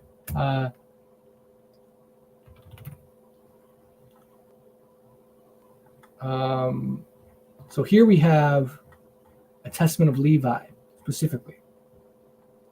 Now this is from, this is the Greek version, and there's fragments of Aramaic, and the fragments of Aramaic, this is much longer, but the fragments are from the Dead Sea Scrolls, and they corroborate that this is a true book of scripture, and endorse that this was amongst the Jews. This is not a Christian book. The original form of this book was an Israelite book, not a Christian book. So here we have a copy of the words of Levi, the things which he ordained unto his sons, according to all that they should do, and what things should befall them until the day of judgment. Okay. I, Levi, was born in Haran, came with my father to Shechem. He talks about the whole thing with how he wrought vengeance on for his sister Dinah. In the Aramaic fragments, this story is much longer, but it's shortened in the Greek version, condensed. So we see here, the spirit of the understanding of the Lord came upon me, and I saw all men corrupting their way, and that unrighteousness had built for itself walls, and lawlessness sat upon towers. And I was grieving for the race of the sons of men, and I prayed to the Lord that I might be saved. Then fell there upon me a sleep, and I beheld a high mountain, and I was upon it. And behold, the heavens opened, and an angel of God said to me, Levi, enter. And I entered from the first heaven, and I saw there a great sea hanging. And further I saw a second heaven far brighter and more brilliant, for there was a boundless height also therein. I said to the angel, why is this so? So he's looking at each of the heavens. He's seeing the heavens. Then it says in the same dream, now therefore know that the Lord shall execute judgment upon the sons of men, because when the rocks are being rent and the sun quenched and the waters dried up and the fire cowering and all creation troubled and the invisible spirits melting away and Sheol taketh spoils through the visitations of the Most High, men will be unbelieving and persist in their iniquity. On this account with punishment shall they be judged. Therefore the Most High hath heard thy prayer to separate thee from iniquity, and that thou shouldst become to him a son and a servant and a minister of his presence. The light of knowledge shalt thou light up in Jacob, and as the sun shalt thou be to all the seed of Israel. And there shall be given to thee a blessing, and to all thy seed, until the Lord shall visit all the Gentiles in his tender mercies forever. And therefore there have been given to thee counsel and understanding, that thou mightest instruct thy sons concerning this. Because they that bless him shall be blessed, and they that curse him shall perish. And thereupon the angel opened to me the gates of heaven, and I saw the holy temple, and upon a throne of glory the Most High. And he said to me, Levi, I have given thee the blessings of the priesthood until I come and sojourn in the midst of Israel. Then the angel brought me down to the earth, and gave me a shield and a sword, and said to me, execute vengeance on Shechem because of Dinah thy sister, and I will be with thee, because the Lord hath sent me. And I destroyed at that time the sons of Hamor, as it is written in the heavenly tablets. And I said to him, I pray thee, O Lord, tell me thy name, that I may call upon thee in a day of tribulation. And he said, I am the angel who intercedeth for the nation of Israel, that they may not be smitten utterly. For every evil spirit attacketh it. And after these things I awaked, and blessed the Most High, and the angel who intercedeth for the nation of Israel, and for all the righteous. And, okay, so this is, when I said there's a longer account in the Aramaic fragments, this is where there's a longer account. The Greek version summarizes it right here. So then we see, all right, this is the vision I was talking about. There, again, I saw even as a former, after we had spent there 70 days, and I saw 7 men in white raiment, saying unto me, arise, put on the robe of the priesthood, and the crown of righteousness, and the breastplate of understanding, and the garment of truth, and the plate of faith, and the turban on the head, and the ephod of prayer. And they severally carried and put on me, and said unto me, from henceforth become a priest of the Lord, thou and thy seed forever. And the first anointed me with holy oil, and gave to me the staff of judgment. The second washed me with pure water, and fed me with bread and wine, the most holy things, and clad me with a holy and glorious robe. The third clothed me with a linen vestment like an ephod. The fourth put round me a girdle like unto purple. The fifth gave me a branch of rich olive. The sixth placed a crown on my head. The seventh placed on my head a diadem of priesthood, and filled my hands with incense, that I might serve as priest to the Lord God. And they said to me, Levi, the seed shall be divided into 3 offices, for a sign of the glory of the Lord who is to come. And the first portion shall be great, yea, greater than it shall none be. And the second shall be in the priesthood. And the third shall be called by a new name, because a king shall arise in Judah, and shall establish a new priesthood after the fashion of the Gentiles, to all the Gentiles. And his presence is beloved as a prophet of the Most High, of the seed of Abraham our father. Therefore every desirable thing in Israel shall be for thee and thy seed, and ye shall eat everything fair to look upon. And the table of the Lord shall thy seed apportion. And some of them shall be high priests, and judges, and scribes, for by their mouth shall the holy place be guarded. And when I awoke, I understood that this was the first dream, and I hid this also in my heart, and told it not to any man upon the earth. And after 2 days, I and Judah went up with our father Jacob to Isaac, our father's father. And my father's father blessed me according to all the words of the visions which I had seen. And he would not come with us to Bethel. And when we came to Bethel, my father Jacob saw a vision concerning me, that I should be their priest unto God. And he rose up early in the morning and paid tithes of all to the Lord through me. So we came to Hebron to dwell there. And Isaac called me continually to put me in remembrance of the law of the Lord, even as the angel of the Lord showed unto me.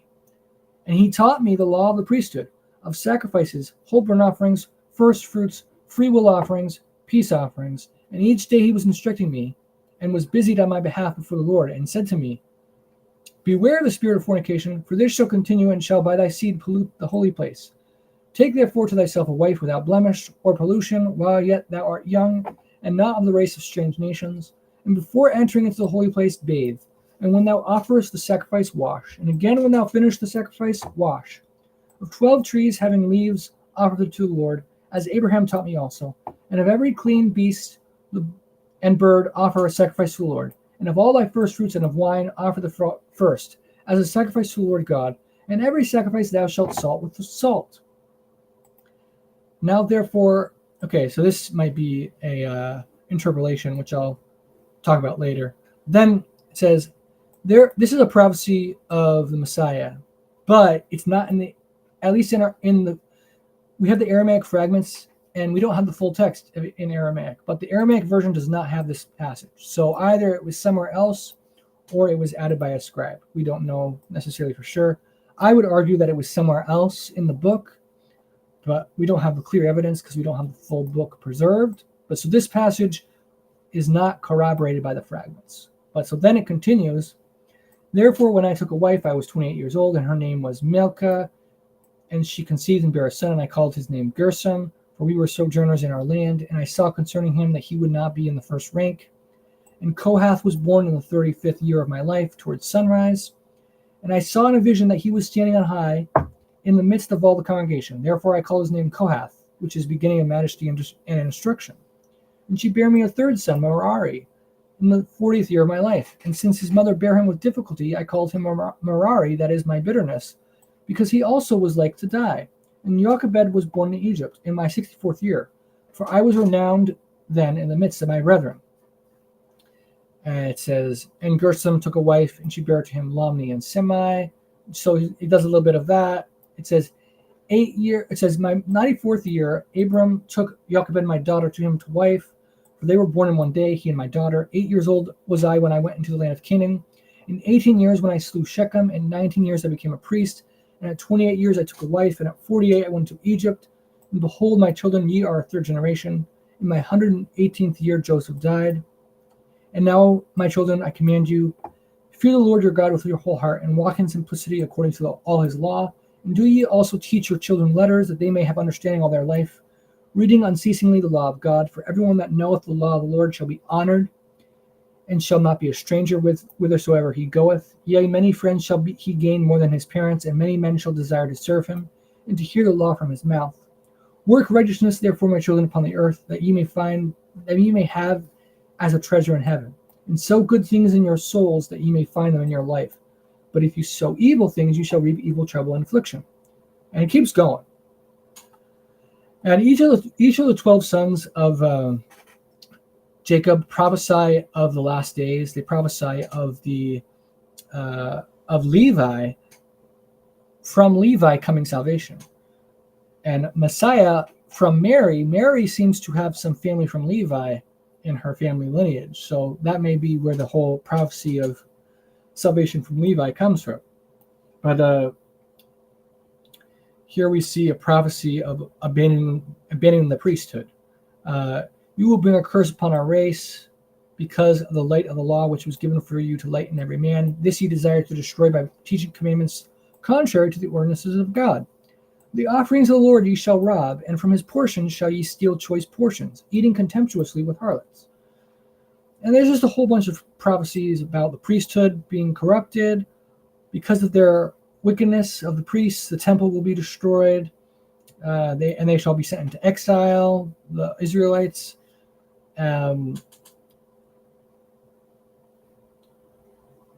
Now I have learned that for 70 weeks you shall go astray and profane the priesthood and pollute the sacrifices, and you shall make void the law and set at naught the words of the prophets by evil perverseness. And ye shall persecute righteous men and hate the godly. The words of the faithful ye shall abhor.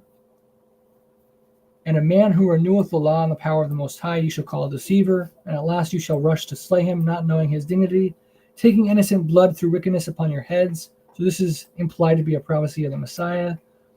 And your holy places shall be laid waste even to the ground because of him, and ye shall have no place that is clean, but ye shall be among the Gentiles a curse and dispersion, until he shall again visit you, and in pity shall receive you through faith and water. So, like I said, there is some reason to suspect that at least some of these prophecies might have some Christian tampering with them, but overall, I believe there is evidence that supports that the Testaments had prophecies of the Messiah in them, in the original, but whereas you have heard concerning the 70 weeks, here also concerning the priesthood, for in each jubilee there shall be a priesthood. So very amazing stuff in the Testament of Levi here. Let's see. Where I'm just going to show you guys where, let's see, Levi and Judah. One second here. Do ye, my children, honor Levi and Judah, for from them shall arise the salvation of Israel. Here we have another testament. Let's see, one second. My children, obey Levi and Judah, and be not left against these two tribes, for from them shall rise unto you the salvation of God. For the Lord shall raise up from Levi as it were a high priest, and from Judah as it were a king. This is probably added, God and man, as a scribal addition. He shall save all the Gentiles and the race of Israel.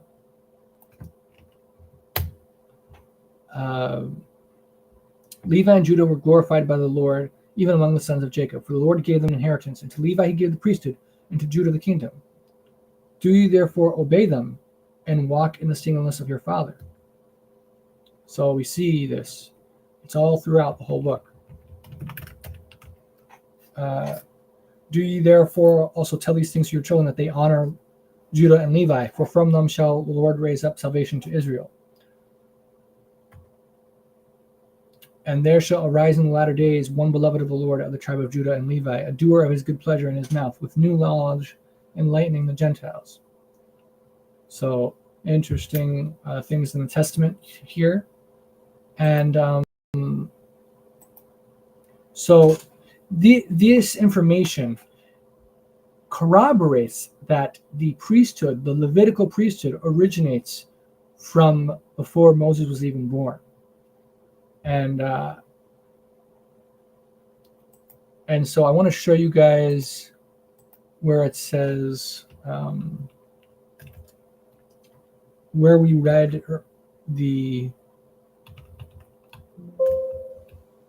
where it says, so take a look here. He taught me this. So this was Levi talking. He taught me the law of the priesthood, of sacrifices, whole burnt offerings, first fruits, free will offerings, peace offerings. And then it gives a little quote here. Beware the spirit of fornication. Take away without blemish or pollution. When you offer the sacrifice, wash. Again, when thou finish the sacrifice, wash. Of 12 trees having leaves, offer to the Lord. As Abraham taught me also. Of every clean beast and bird, offer a sacrifice to the Lord. And of all thy first fruits and of wine, offer the first as a sacrifice to the Lord God. And every sacrifice thou shalt salt with salt. But guess what? The Aramaic fragments have the same thing, but like 10 times as long. So the evidence indicates that Christian scribes condensed this. They preserved the basic gist, but they condensed it significantly. So when we're reading the Testaments of the 12 Patriarchs, we're reading the condensed version. The original long version is not preserved anymore, except in a few fragments and summaries of, like, we have the Testament of Naphtali in a Hebrew version that might preserve most of the original length of it. And we have a lot of fragments of the Testament of Levi. But most of the Testaments of the 12 Patriarchs, we only have in the short, condensed version of the Greek. But I want to show you guys the original long version in the fragments, just so you can see that this is clearly Jewish writing, not a Christian writing.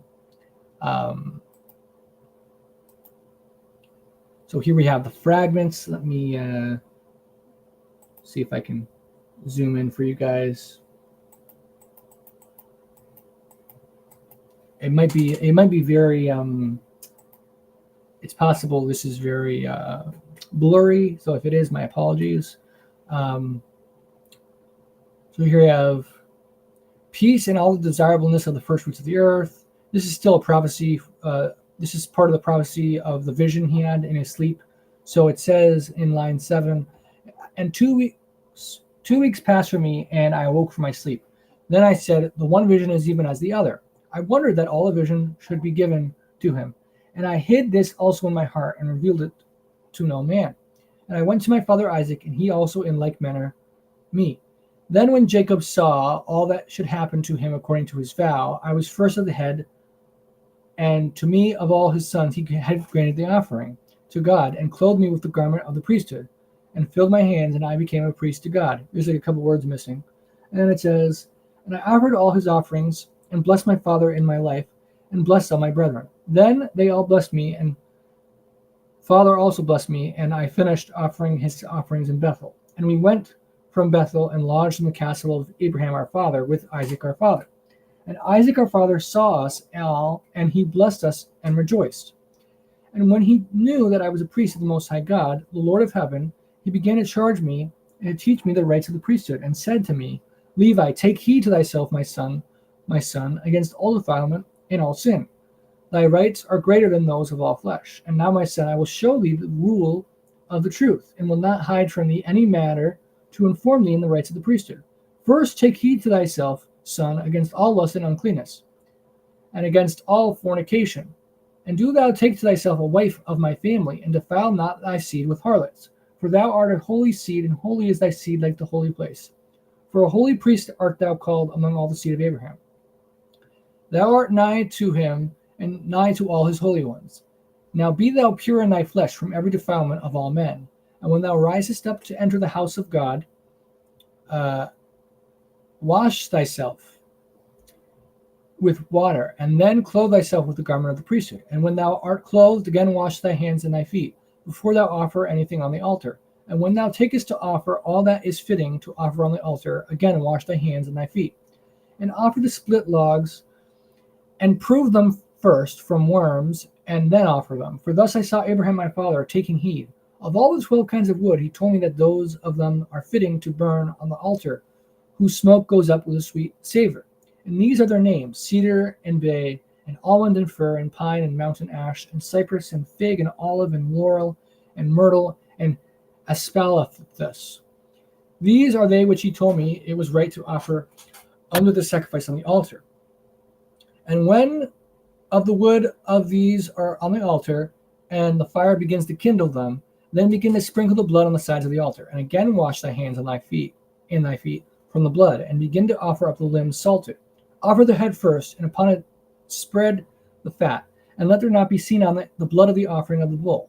And after it the neck, and after the neck its forelegs, and after the forelegs the breast with the side, and after the legs the thigh with the spine of the loin, and after the thigh the hind legs washed together with the entrails. And let all be salted with salt as it is fitting for them according to their need. And after this the meal mingled with oil, and after it all wine of the drink offering, and burn on them frankincense. And let all thy works be in order, and all thy offerings be pleasing for a sweet savor before the Most High God. And whatsoever thou doest, do it in order by measure and weight. Add nothing which is not fitting, and fall not short of the account of which is fitting, concerning the logs that are fitting to offer, for all that goes upon the altar. For the great bullock a talent of wood by weight, and if the fat alone is offered, 6 minas, and if it is a bull calf which is offered. Now this apparently is found in a Greek fragment that preserves the long original as well. Apparently there's like one Greek manuscript which has the long version of this in it. For the second bull, 50 minas, and for the fat alone, 5 minas, and for a great bullock, 40 minas. And if it be a ram or a he-goat that is offered, for such 30 minas, and for the fat, 3 minas. And if it be a lamb or a kid, 20 minas, and for the fat, 2 minas. If it be a lamb without blemish of the first year, or a kid of the goats, 15 minas. And for the fat, half a mina. And sprinkle salt upon the great bull to salt its flesh, and offer it on the altar. 1 measure is fitting for the bull. And where there is a superfluity of salt, salt therewith the hide. And for the second bull, 5/6 of the measure. And for the bullock, the half of the measure. And for the ram, half a measure. And for the he-goat, the like measure. And for the lamb and the kid, the third of the measure. And the meal that is fitting for them. For the great bull and for the second bull and the bullock, a measure of meal. And for the ram and the he-goat, 2/3 of a measure. And for the lamb and for a kid, a third part of a measure on the oil. And the fourth of the measure for the bull mingled with this meal. And for the ram, the 6th of the measure. And for the lamb, the 8th of the measure. And as for the wine, pour a libation according to the measurement of the oil on the bull and the ram and the kid. Of frankincense, 6 shekels for the bull, and the half thereof for the ram, and the third thereof for the kid. And all the meal is mingled. If you offer this not upon the fat, let there be offered upon it a weight of 2 shekels of frankincense. And the third of the measure is the third of the ephah. And the 2 parts of the bath and the weight of the mina are 50 shekels. And of the shekel, the fourth part is a weight. The shekel comes to be about 16 thermi, and of 1 weight. And now, my son, hear my words and give ear to my commands, and let not these my words depart from your hearts throughout all the days, thy days, because thou art a holy priest of the Lord. And all thy seed shall be priests, and to thy sons so give commandment that they do according to this use as I have shown thee. For so my father Abraham commanded me to do, and to give commandment to my sons. And now, my son, I rejoice that thou hast been chosen to the holy priesthood, and to offer sacrifice to the Lord Most High, as it is befitting to do, according to that which is ordained for him. When thou takest a sacrifice to offer before the Lord of any flesh, according to the reckoning of the wood, so receive as I command thee. And the salt and the meal and the wine and the frankincense receive at their hands for all the animals. And always wash thy hands and thy feet when thou goest to the altar. And when thou goest forth from the sanctuary, let no blood touch thy garments. Thou shalt not kindle it the same day. And thy hands and thy feet wash continually from all flesh. And let no blood be seen upon thee in every soul, for the blood is the life in the flesh. And if thou preparest for thyself any flesh at home to eat, cover its blood first in the earth before thou eatest of the flesh. And thou shalt not eat of the blood, for so my father Abraham commanded me. For so he found it in the writing of the book of Noah concerning the blood. And now as I tell thee, my beloved son, thou art beloved of thy father, and holy unto the Lord Most High, and thou shalt be loved beyond all thy brethren. But thy seed shall be blessed in the earth, and thy seed shall be enrolled in the book of the memorial of life unto all ages. And thy name and the name of thy seed shall not be blotted out unto all the ages. And now, my son Levi, thy seed shall be blessed upon the earth unto all the generations of the ages. And when 4 weeks were fulfilled in the years of my life, in my 28th year, I took unto myself a wife of the lineage of my father, even Milcah, the daughter of Bethuel, and the son of Laban, my mother's brother, and she conceived and bare me a first son, and I called his name Gershom, for I said that my seed would be sojourners in the land where I was born. In the case of the lad, I saw in my vision that he would be cast out, he and his seed from the chief priesthood. 30 years old was I in my life when he was born, and in the 10th month he was born towards sunset. And again she conceived and bare me about the time that is fitting with woman, and I called his name Kohath. The Aramaic fragment continues here.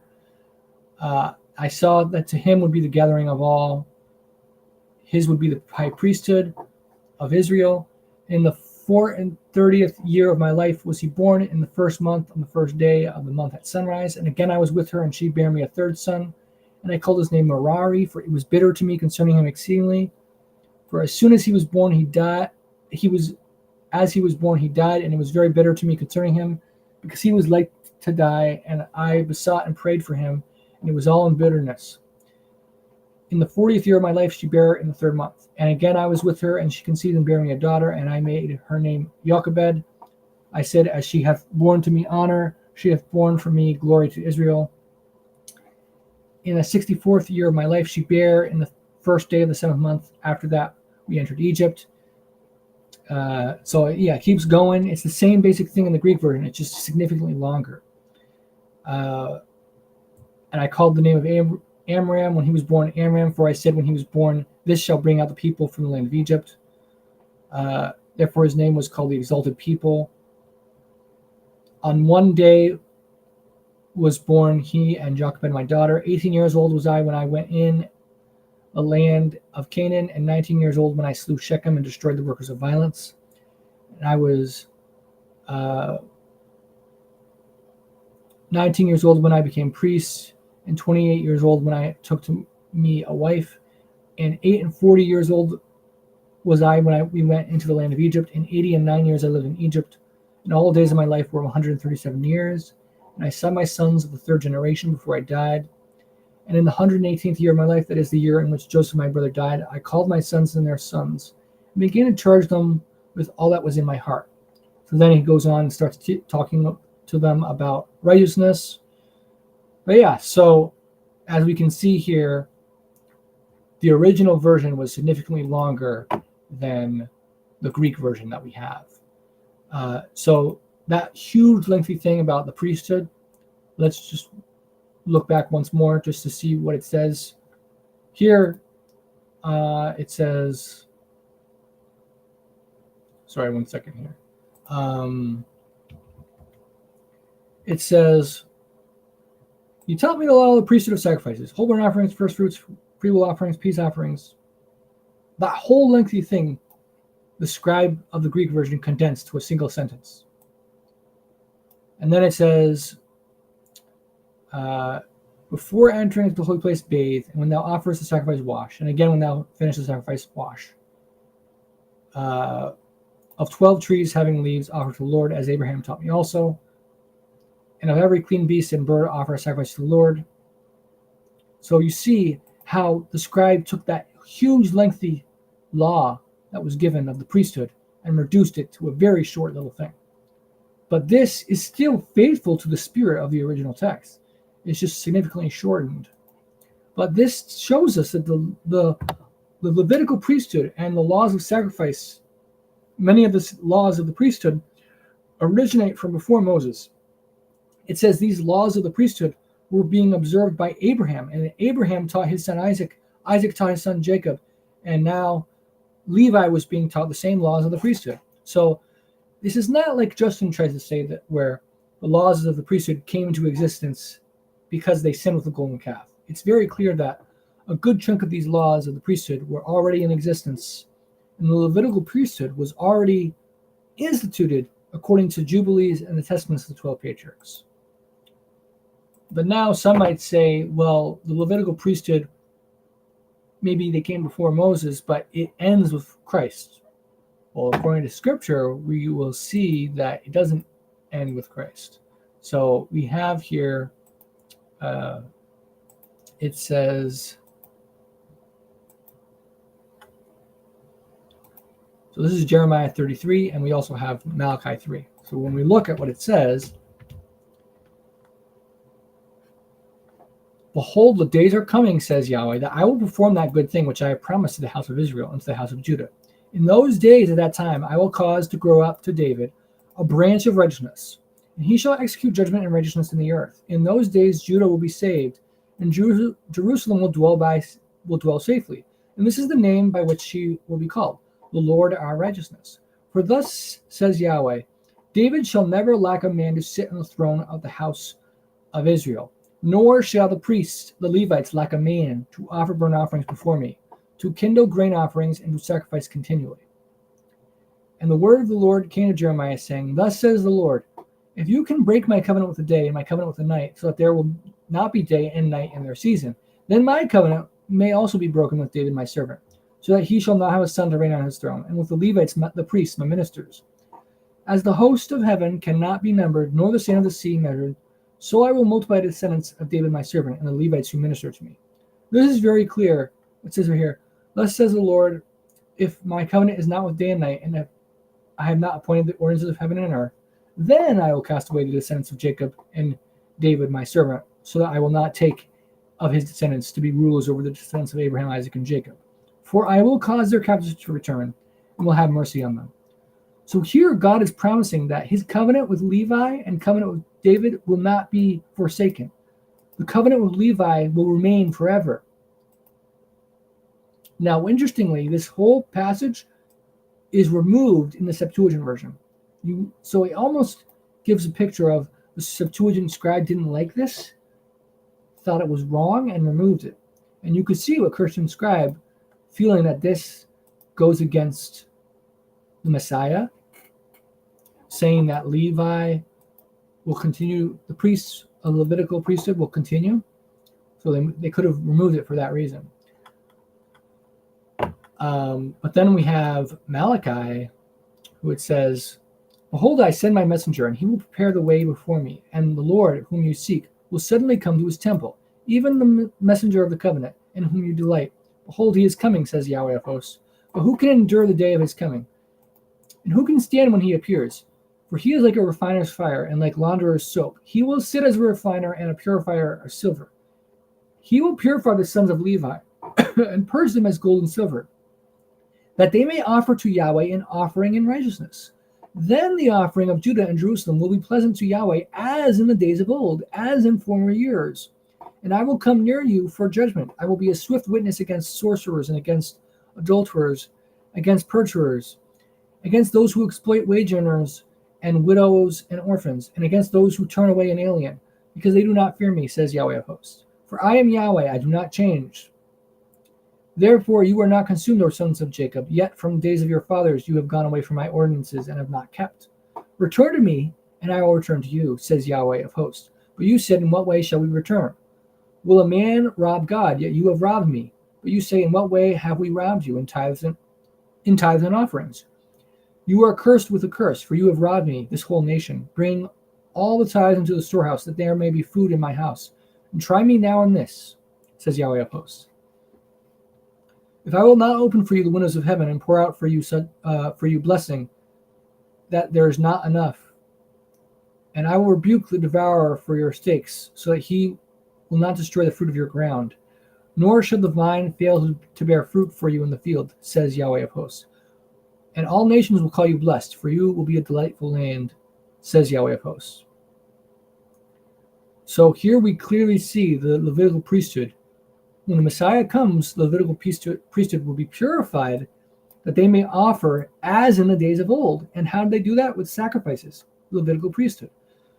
There's also many other prophecies in the Old Testament which clearly prophesy that there will be sacrifices in the last days in righteousness. So it's very clear. And in the book of Enoch also, it prophesies of a third temple in righteousness, and that all the righteous will come and be in the temple and sacrifice in the temple. So we have clear evidence that the Levitical priesthood was not abolished, but it came before Moses, and it will still be binding after Messiah. So now let's see what we got here. Let me see where we're going to go next. I'm going to close out some of these tabs just because we've kind of covered it already. It's gonna free us up, free the tabs up, so make it easier to find what needs to be found. Okay. Our next thing we're going to be looking at is the uncleanness. So we have here, you're going to hear that people will say the unclean laws were only for Israel. They're not for Gentiles. But let's take a look here. What does the scripture say? Well, according to, we can look at, the people typically will only follow the New Testament. A lot of Christians feel like Paul is the final authority. That's what the impression we get from a lot of Christians. But now let's take a look at what Paul says, because Paul agrees that the uncleanness laws are for all and not only for Israel. So if you do a search in Bible Gateway, it could be any Bible program where you can do search terms. So we have uncleanness here. Only New Testament we're taking a look at. So now watch. I speak in human terms because of the weakness of your flesh. For just as you presented your members as slaves of uncleanness and of lawlessness to lawlessness, so now present your members slaves of righteousness for holiness. Then it says, I shall mourn for many who have sinned before and have not repented of the uncleanness, fornication, and lewdness which they have practiced. Now, many people try to say that when Paul says uncleanness, he's talking about sexual sin. But if you take a look, it says uncleanness, fornication, and lewdness. They're mentioned as in a list as distinct things.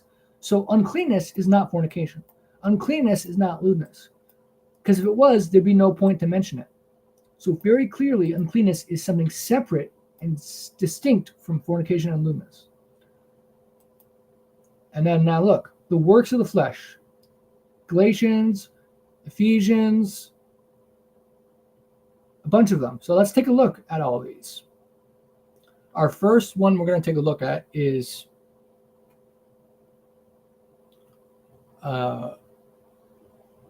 Galatians.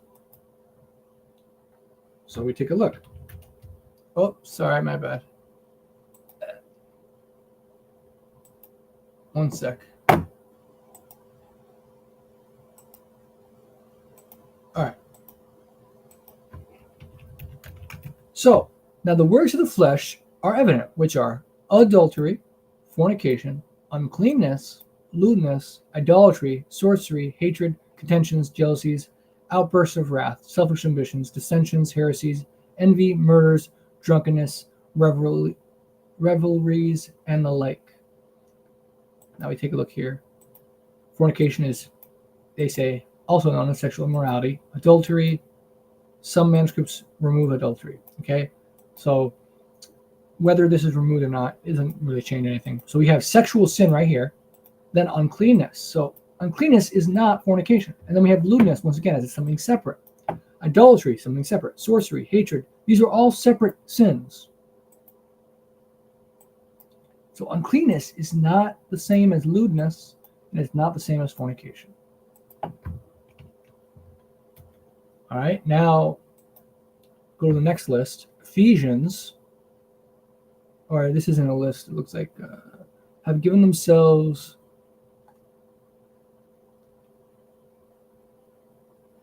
to lewdness, to work all uncleanness with greediness. Now, lewdness can lead to uncleanness, but lewdness is not the same as uncleanness. If it is true that lewdness refers to sexual stuff, then sexual things can make you unclean, as we know from the law. But lewdness is not uncleanness. Here we have Ephesians. Fornication and all uncleanness or covetousness, let it not even be named among you, as is fitting for saints. And then Colossians 3:5, therefore put to death your members which are on the earth. So let's look at that. Therefore put to death your members which are on the earth: fornication, uncleanness, passion, evil desire, and covetousness, which is idolatry. Because of these things, the wrath of God is coming upon the sons of disobedience, in which you yourselves once walked when you lived in them. But now you yourselves are put off all these: anger, wrath, malice, blasphemy, filthy language out of your mouth. Do not lie to one another, since you have put off the old man with his deeds. For our exhortation did not come from error or uncleanness, nor was it in deceit. God did not call us to uncleanness, but in holiness. And especially those who walk according to the flesh in the lust of uncleanness and despise authority. That's 2 Peter. So here we have uncleanness being listed as forbidden.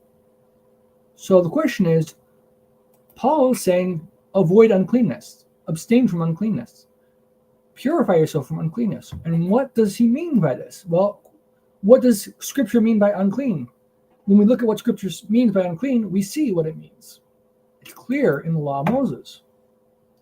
And the question is, why were these laws given? The Jews say the laws of uncleanness were only given just as a command, and it has nothing to do with health. They say this to justify unhealthy lifestyles that they live. But the evidence indicates that the laws were given because unhealthiness is a sin. If you choose to be unhealthy by your actions, you are sinning, according to the law of Moses. So anything today in modern times that was not talked about in the law of Moses, if it makes you unhealthy, it's a sin. So, for example, smoking cigarettes, that is unhealthy. So it is a sin. And so Jews might try to say it's not a sin because it's not in the law of Moses, but the principles of uncleanness are clearly listed so that we can take those principles and apply them to any modern thing and say, okay, that's unhealthy, that's a sin. But let's take a look just to prove that uncleanness is health related. So the laws of uncleanness are specified in Leviticus chapters 11 to 15. And we see, first of all, we're going to go to just leprosy first. So chapter 13, if a man has a skin on the skin of his body, a swelling, a scab, or a bright spot, and it becomes on the skin of his body a leprous sore, then he shall be brought. So it goes on and on. But when you read this, it's very clear that this is a health issue. So if the sore has faded, the sore is not spread on the skin, the priest shall pronounce him clean. So clean means healthy. If the man's illness has healed, he shall pronounce him clean, healthy. Now look, he's being isolated.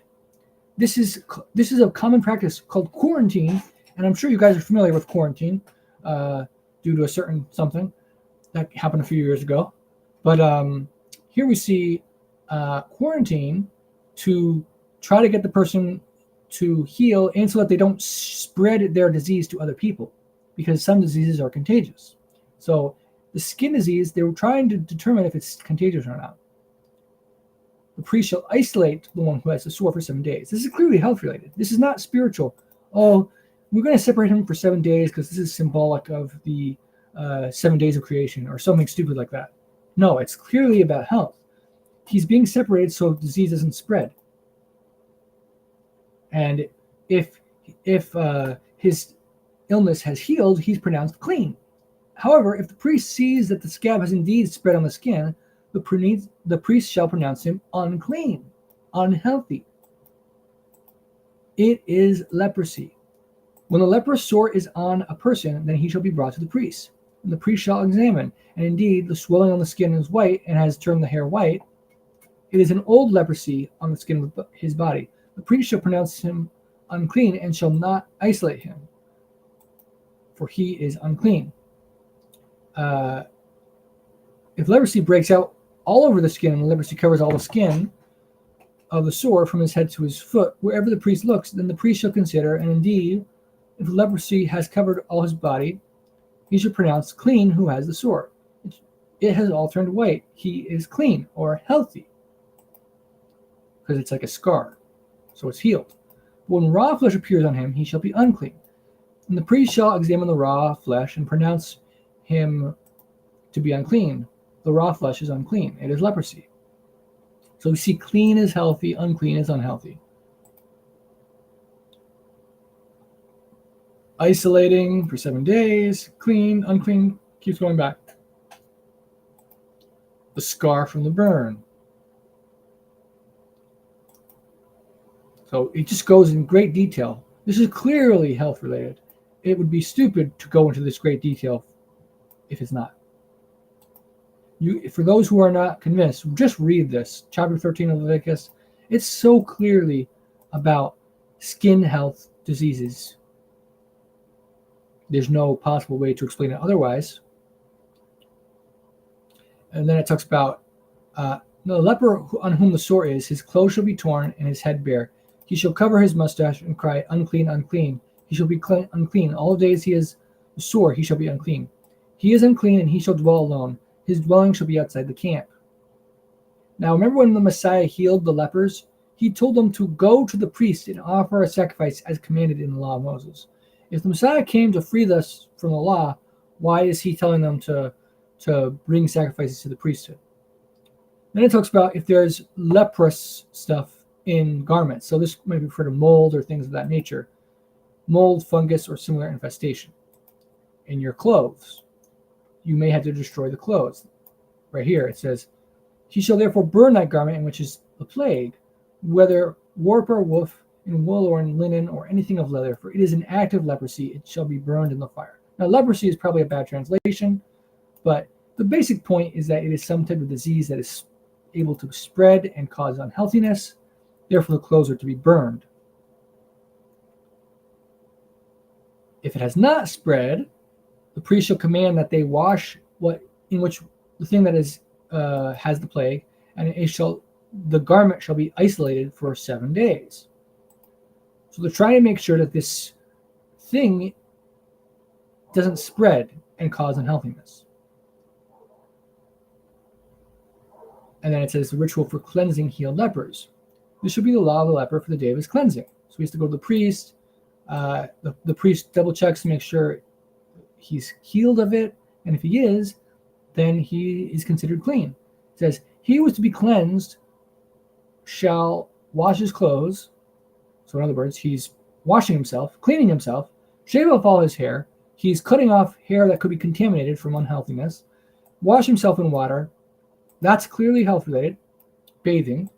And he may be clean. After that, he shall come into the camp and shall stay outside his tent 7 days. But on the 7th day, he shall shave all the hair off his head and his beard and his eyebrows. All his hair he shall shave off.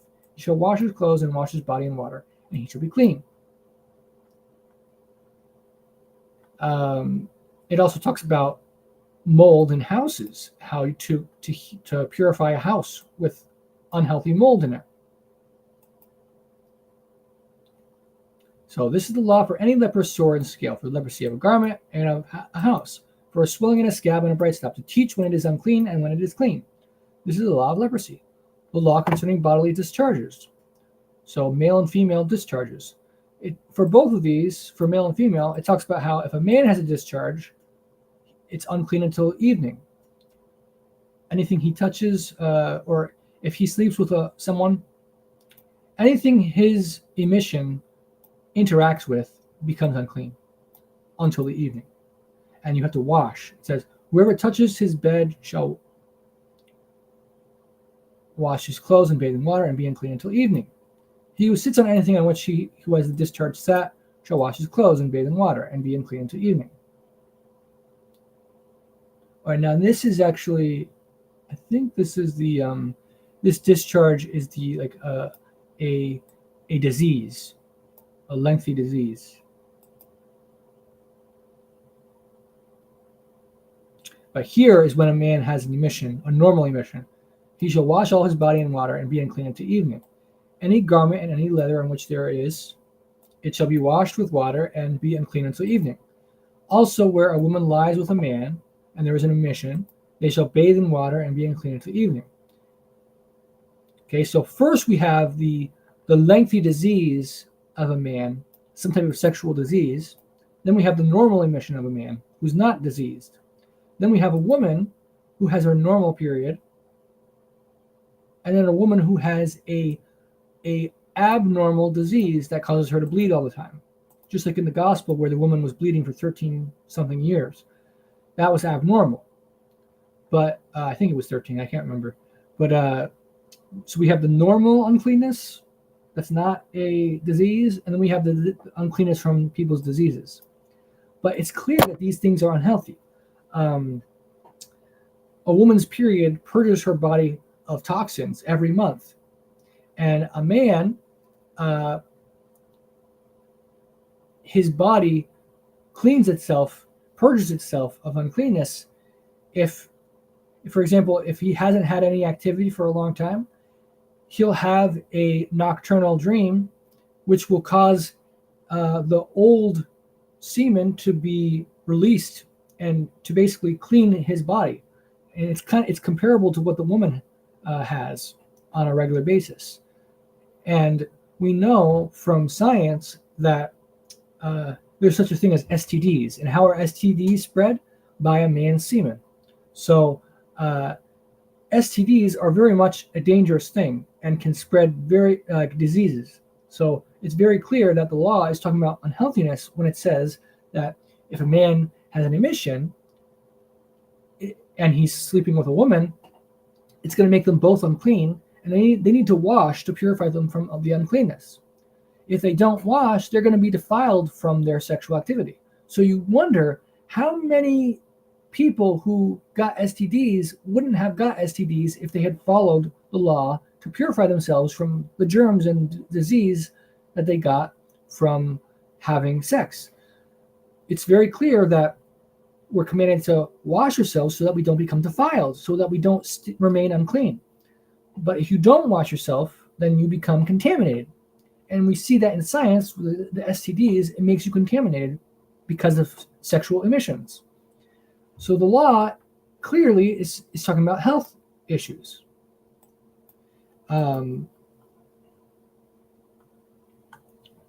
Leviticus 15 talks about that. Leviticus 14 and 13 are about leprosy or skin diseases, as well as mold and dangerous funguses or fungi. Now, childbirth, it says, speaking to the children of Israel, saying, if a woman has conceived and born a male child, she shall be unclean 7 days, and the days of her customary impurity she shall be unclean. And on the 8th day the flesh of his foreskin shall be circumcised. She shall then continue in the blood of her purification 33 days. So she shall not touch any hallowed thing, nor come into the sanctuary until the days of her purification are fulfilled. It says purification. Her blood needs to be purified. But if she bears a female child, she shall be unclean 2 weeks, and she shall continue in the blood of purification 66 days.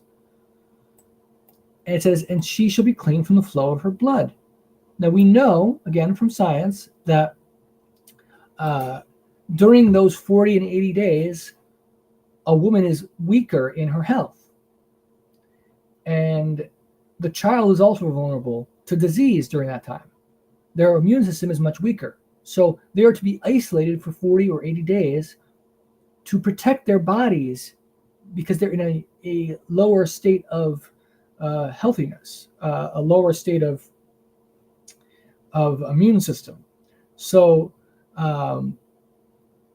also the book of Jubilees endorses this as before Moses. It says that Adam could not go into the garden. Let me show you guys what Jubilees says about that, just so you can see that law comes before Moses. I'm just going to look at this for a second. What laws did Yeshua Jesus give? We are going to discuss that in a little bit. So here we have. Let me just go back here for a second. So, Jubilees. We're trying to go for Jubilees. I'm going to see the 80 days thing. Okay, so here we have, in the first week was Adam created, and the rib his wife. In the second week he showed her unto him. And for this reason the commandment was given, to keep in their defilement, for a male 7 days, and for a female twice 7 days. And after Adam had completed 40 days in the land where he had been created, we brought him into the Garden of Eden to till and keep it. But his wife they brought in on the 80th day. And after this she entered into the Garden of Eden. And for this reason the commandment is written in the heavenly tablets, in regard to her that gives birth. If she bears a male, she shall remain in her uncleanness 7 days, according to the first week of days, and 33 days shall she remain in the blood of her purifying. And she shall not touch any hallowed thing, nor enter into the sanctuary, until she accomplishes these days, which are in the case of a male child. But in the case of a female child, she shall remain in her uncleanness 2 weeks of days, according to the first 2 weeks, and 66 days in the blood of her purification. And they will be in all 80 days. And when she had completed these 80 days, we brought her into the Garden of Eden. For it is holier than all the earth besides, and every tree that is planted in it is holy. Therefore there was ordained regarding her who bears a male or a female child the statute of those days, that she should touch no hallowed thing, nor into the sanctuary until these days for the male or female child are accomplished. This is the law and testimony which was written down for Israel in order that they should observe all the days. So we see here that the laws for uncleanness for 40 and 80 days originates with Adam and Eve, and not with Moses. So again, Justin was wrong about the uncleanness laws. And so then we go back to Leviticus, where it talks about the food laws. We have here, it says, speak to the children of Israel, saying, these are the animals which you may eat among all the animals that are on the earth. Among the animals, whatever divides the hoof, having cloven hooves, and chewing the cud, that you may eat. Now, guess what chewing the cud happens? What happens with chewing the cud? That is a digestive process that helps to digest food easier and to make it healthier to digest. I'm not sure about the cloven hooves thing, but I think it has something to do with health as well. But I can't say off the top of my head why the cloven hooves thing is stated. But chewing the cud is absolutely a digestive thing and is a health thing that you may eat. Nevertheless, these you shall not eat among those that chew the cud or those that have cloven hooves. The camel, because it chews the cud but does not have cloven hooves, is unclean to you. The rock hyrax, because it chews the cud but does not have cloven hooves, is unclean to you. The hare, because it chews the cud but does not have cloven hooves, is unclean to you. And the swine, though it divides the hoof, having cloven hooves, yet does not chew the cud, is unclean to you. Their flesh you shall not eat, and their carcasses you shall not touch. They are unclean to you. These you may eat of all that are in the water. Whatever in the water has fins and scales, whether in the seas or in the rivers, that you may eat. But all in the seas or in the rivers that do not have fins and scales, all that move in the water, or any living thing which is in the water, they are an abomination to you. They shall be an abomination to you. You shall not eat their flesh, but you shall regard their carcasses as an abomination. Whatever in the water does not have fins or scales, that shall be an abomination to you. So, scales, I think, is like a filtering thing, which again can be health related. Now, I want you to keep in mind when we look at all these unclean animals that the basic principle we see amongst these animals is that the unclean animals are the ones that eat other animals. And the clean animals are the ones that primarily eat a vegetarian diet. Now, this is not 100% rule because there are some exceptions, like, for example, the rabbit or the hare does not eat meat, but is unclean. But in general, we find the principle of anything that eats, anything that's a carnivore, especially, but also basically any omnivore that regularly eats meat is considered unclean. And the animals in the water, like all these animals like lobster, oyster, crab, things like that, a lot of these animals are referred to as bottom feeders, and the whole gist of it is that these animals they filter waste through their bodies. They clean up the ocean water, but they do that by absorbing toxins into their body. And so their bodies are designed to filter toxins, but their toxins get stored in their bodies. So when we eat bottom feeders, we're eating the toxins that are stored in their bodies. Shrimp, things like that. They are storing toxins in their body. So they are unclean for us to eat. They're unhealthy for us to eat. And from science, we can tell that a lot of these like unclean animals have higher levels of toxins in them and have higher proneness to spreading disease. We have here, you shall regard as an abomination among the birds. They shall not be eaten. These are the abomination. And all these birds are scavengers, where they will eat carrion. And then the bat, we know from hysteria of the last few years, bats can spread major disease. They are very unhealthy, they spread a lot of unhealthiness. They themselves are healthy for their own kind, but they contain so many germs and toxins that they are not safe for us to eat. So that is why they're forbidden to be eaten. They're unclean, they're unhealthy. And notice it uses strong words. You shall regard them as an abomination. Why are they abomination? Because they are so unhealthy. They're to be abomination. Do not eat them. You are to hate them as food. Don't hate the animals themselves, but hate them for the practice of eating, because they're so bad for you. All flying insects that creep on fours shall be an abomination to you. Yet these you may eat of every flying insect that creeps on fours. Those which have jointed legs above their feet, with which to leap on the earth, these you may eat. The locust after its kind, the destroying locust after its kind, the cricket after its kind, and the grasshopper after its kind. But all Flying insects which have 4 feet shall be an abomination to you. But these you shall become unclean. Whoever touches the carcass of any of them shall be unclean until evening. Whoever carries part of the carcass of any of them shall wash his clothes and be unclean until evening. Any animal which divides the foot, but is not cloven hoofed, or does not chew the cud, is unclean to you. Everyone who touches it shall be unclean. And whatever goes on its paws among all kinds of animals that go on fours, those are unclean to you. Whoever touches any such carcass shall be unclean until evening. Whoever carries a carcass shall wash his clothes and be unclean until evening. It is unclean to you. Now, what happens with the carcasses of dead animals? It starts getting diseases. Flies start coming to it. All kinds of bugs start coming to it. Diseases start festering in carcasses. Becomes very unhealthy very quickly.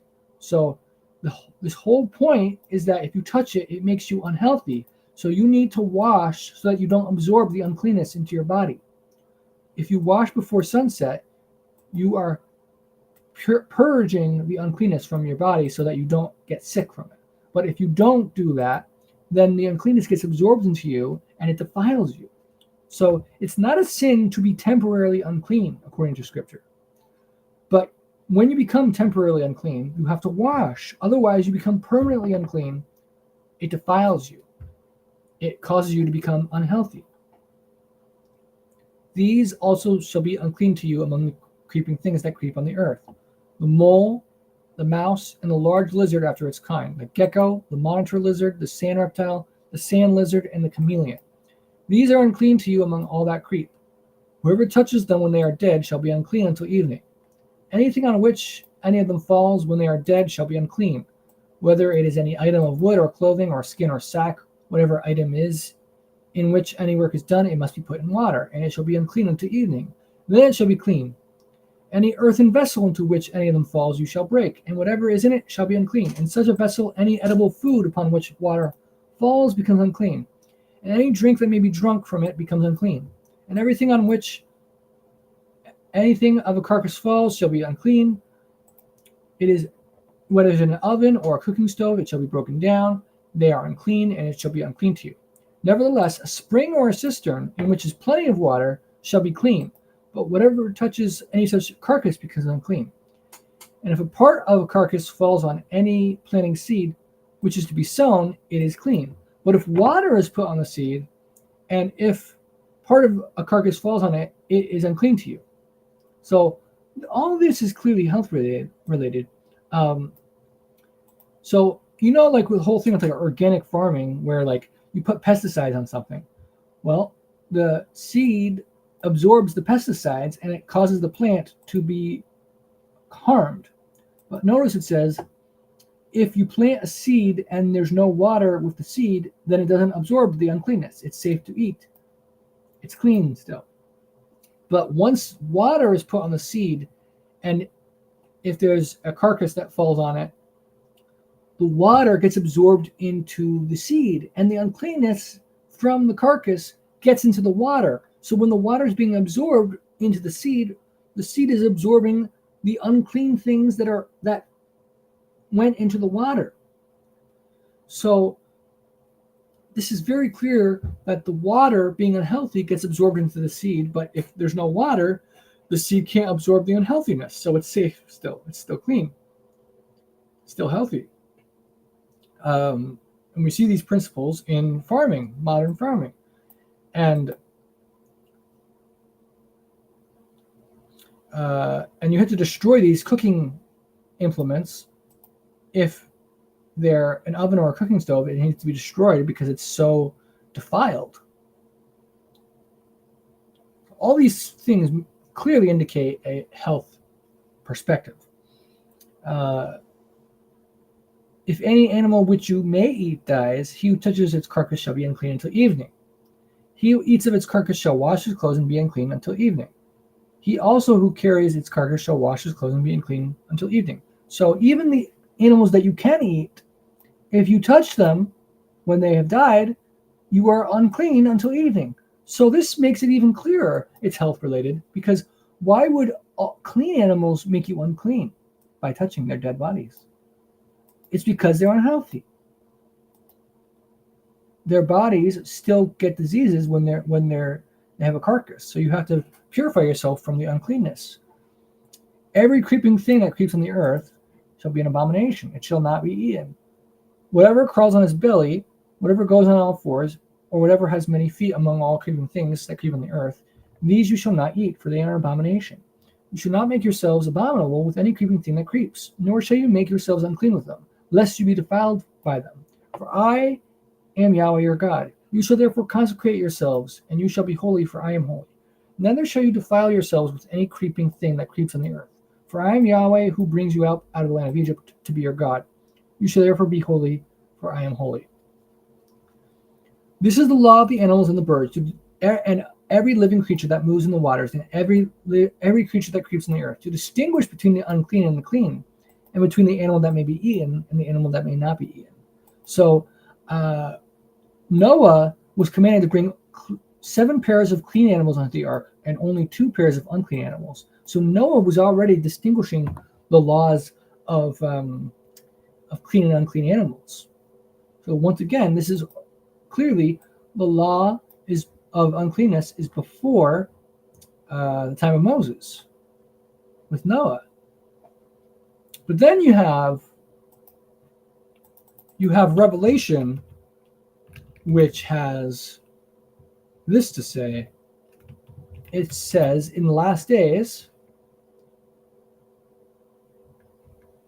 chapter 18, after these things I saw another angel coming down from heaven, having great authority, and the earth was illuminated with his glory. And he cried mightily with a loud voice, saying, Babylon the Great is fallen, and has become a dwelling place of demons, a prison for every foul spirit, and a cage for every unclean and hated bird. Now, this is like a metaphor, whatever you call it, but why is it calling birds unclean? If you know the vision of Peter had, which said, call no man unclean, and it uses the vision of the animals, the unclean animals. Call nothing unclean that I have made clean. Well, if that passage is saying that animals are not unclean anymore, why is John in the Revelation still referring to birds as unclean? And why in Acts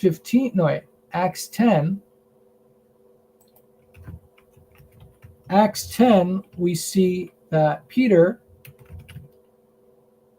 said, not so, Lord, for I have never eaten anything common or unclean. So even after Messiah died and rose again, Peter was still keeping the laws of uncleanness. He had no concept that it was done away with.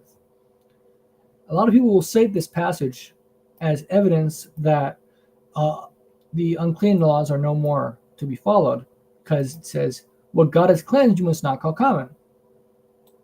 This was done 3 times. So Peter wondered within himself what this vision he had seen meant.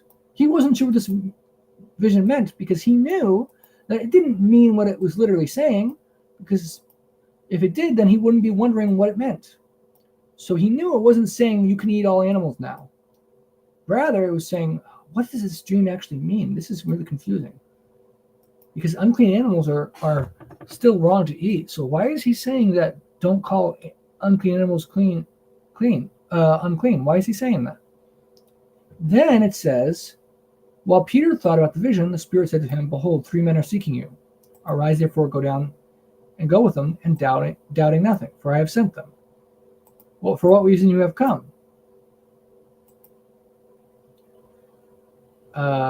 So Peter meets Cornelius. Then he said to them, you know how unlawful it is for a Jewish man to keep company with or go to one of another nation.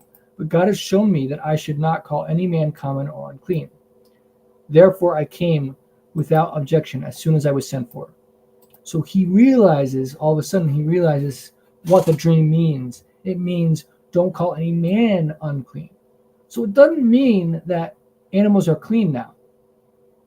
It's simply saying because of Messiah coming, people who were unclean can become clean, even though they are still Gentiles. They are clean.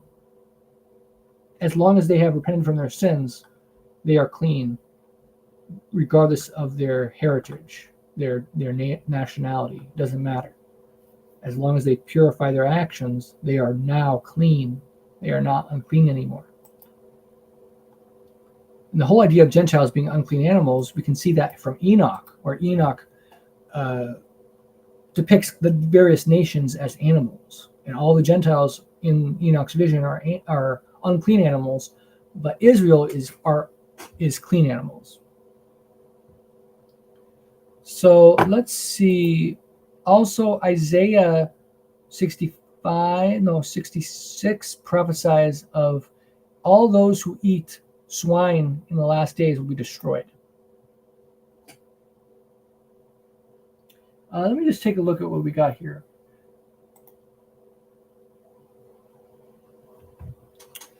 Can you talk about not eating or drinking blood and how to prepare meat to remove blood? So this is something I've struggled with in the past, where I've worried that there's still blood in the meat. But I would just say, I believe that even the Gentiles, I believe they do a pretty good job of removing blood from most meat.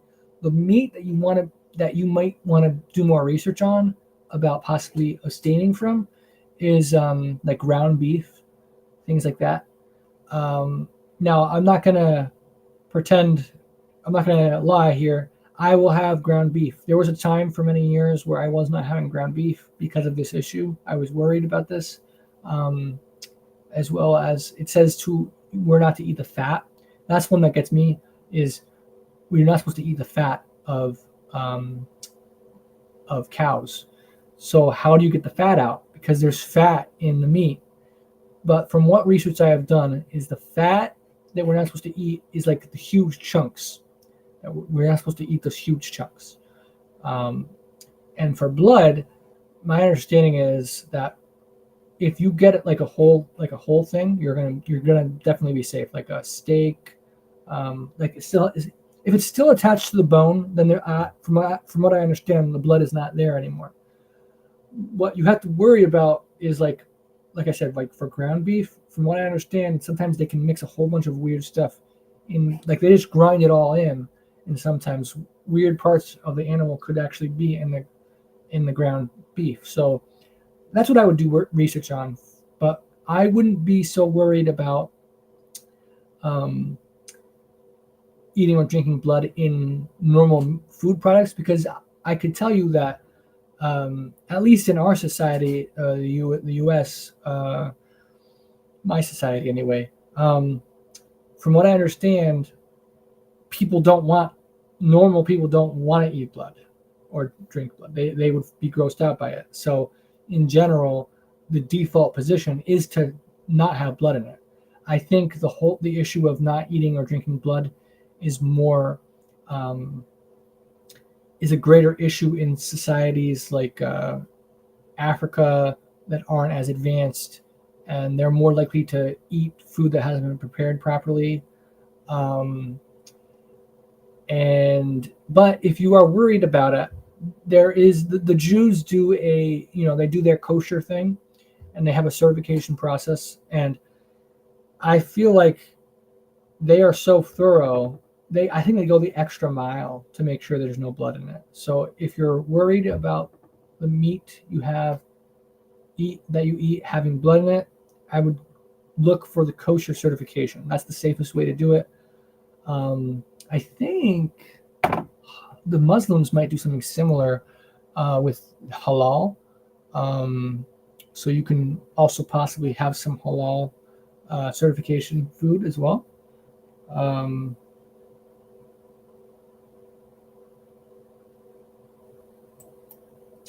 But yeah, so let's see what we got here. There's still so much for this that I was going to share, but I don't know how much I'll have time to share with you guys. Let's see here.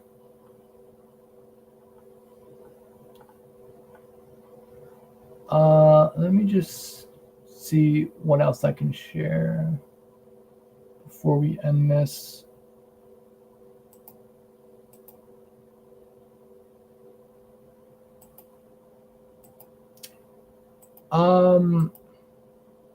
This is something I want to touch upon. This is going to transition into next week's study. So this whole analysis is very large, and I wanted to do a full discussion on this before we progress with Justin's writing. But to give you guys a little bit of depth into this, I want to show you. So first, there's something from Enoch, which says about the law of Noah. I just want to show you guys what that is.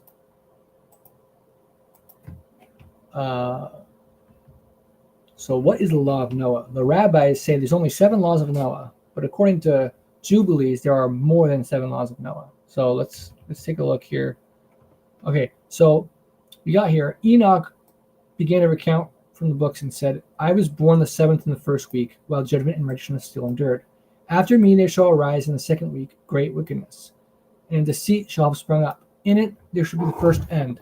So a week, by the way, in this context, I believe a week is 7, not 7 days, not 7 years, not 7 anything time related. Instead, it's 7 generations. I was born the 7th in the 1st week. Enoch is the 7th from Adam, the 7th generation from Adam. After me there shall arise in the 2nd week great wickedness, and deceit shall have sprung up in it, and in it there shall be the first end. So Noah was the 10th generation. Noah was the 10th generation, and during that time there was great wickedness, and then the first end came.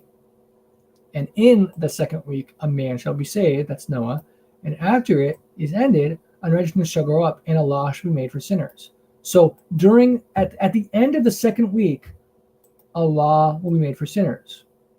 So Abraham hasn't come yet. So what is this law that is made for sinners? The law made for sinners is Noah's law. Wait, one second here.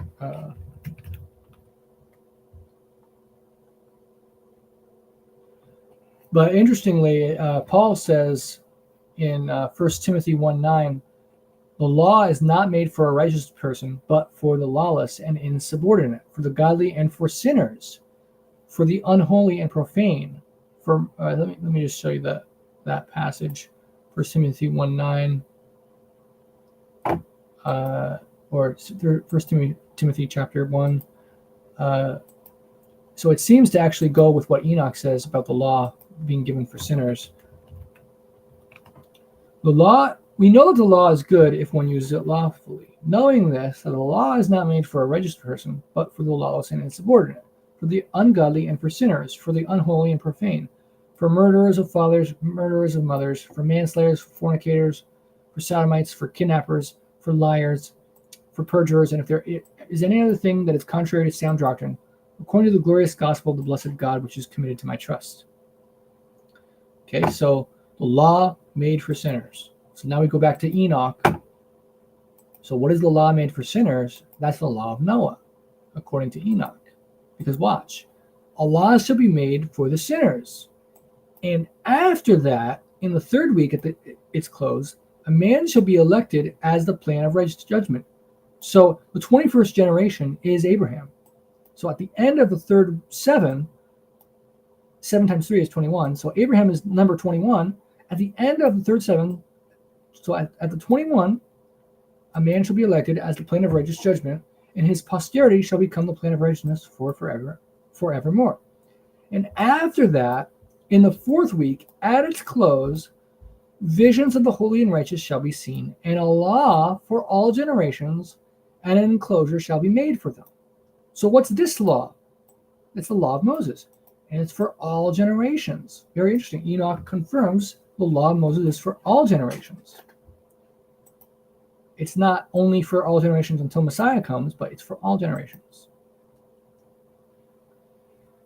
And remember I said earlier about the temple. I'll just go to show you guys that. It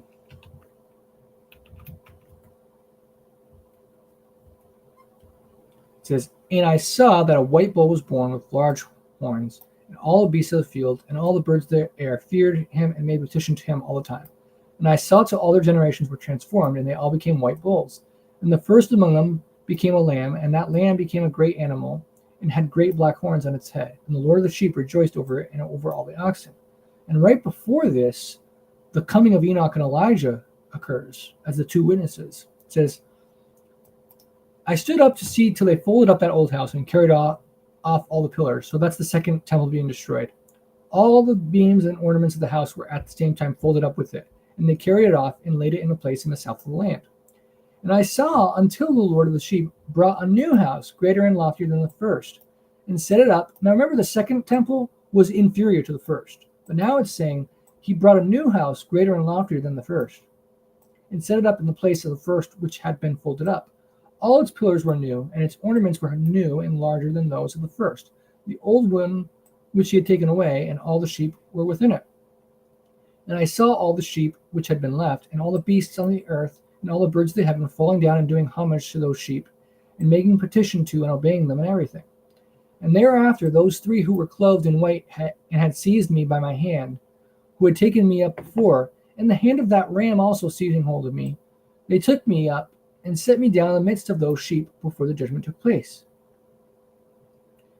And those sheep were all white, and their wool was abundant and clean, and all that had been destroyed and dispersed, and all the beasts of the field, and all the birds of the heaven, assembled in that house. And the Lord of the sheep rejoiced with great joy, because they were all good and had returned to his house. And I saw till they laid down the sword which had been given to the sheep, and they brought it back into the house, and it was sealed before the presence of the Lord. And all the sheep were invited into that house, but it held them not. And the eyes of them all were open, and they saw the good, and there was not one among them that did not see. And I saw that that house was large and broad and very full. And that's when the Messiah comes. But we see that they all were in the temple worshiping, and it was righteous. This is the third temple it's talking about. And earlier on, the ram is clearly Elijah that was taken up to dwell with Enoch. And the men clothed in white are the archangels. So the archangels take Enoch and Elijah, who is symbolized by the ram, and they bring them down into the midst of those sheep before the judgment takes place. This is exactly what Revelation talks about, the two witnesses coming down in the temple, the third temple. And it says the third temple is the temple of God in Revelation. Let me just find that exact verse in Revelation.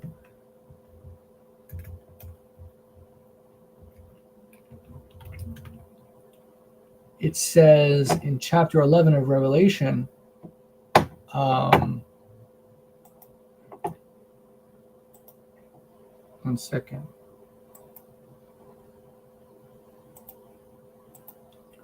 Then I was given a reed like a measuring rod, and the angel stood, saying, Rise and measure the temple of God, the altar and those who worship there.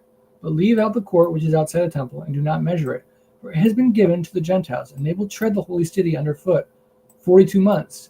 And I will give to my two witnesses, and they will prophesy 1,260 days, clothed in sackcloth.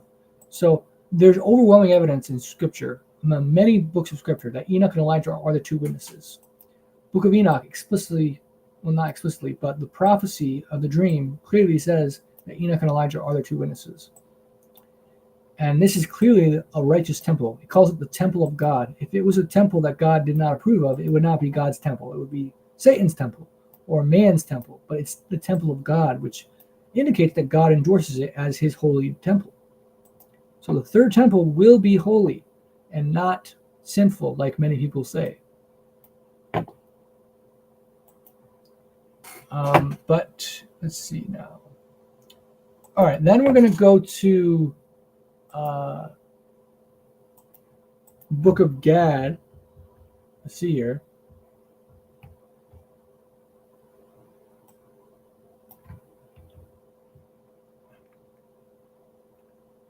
Okay. Now, Book of Gad the seer is endorsed in the Old Testament in Chronicles, 1 Chronicles chapter 29.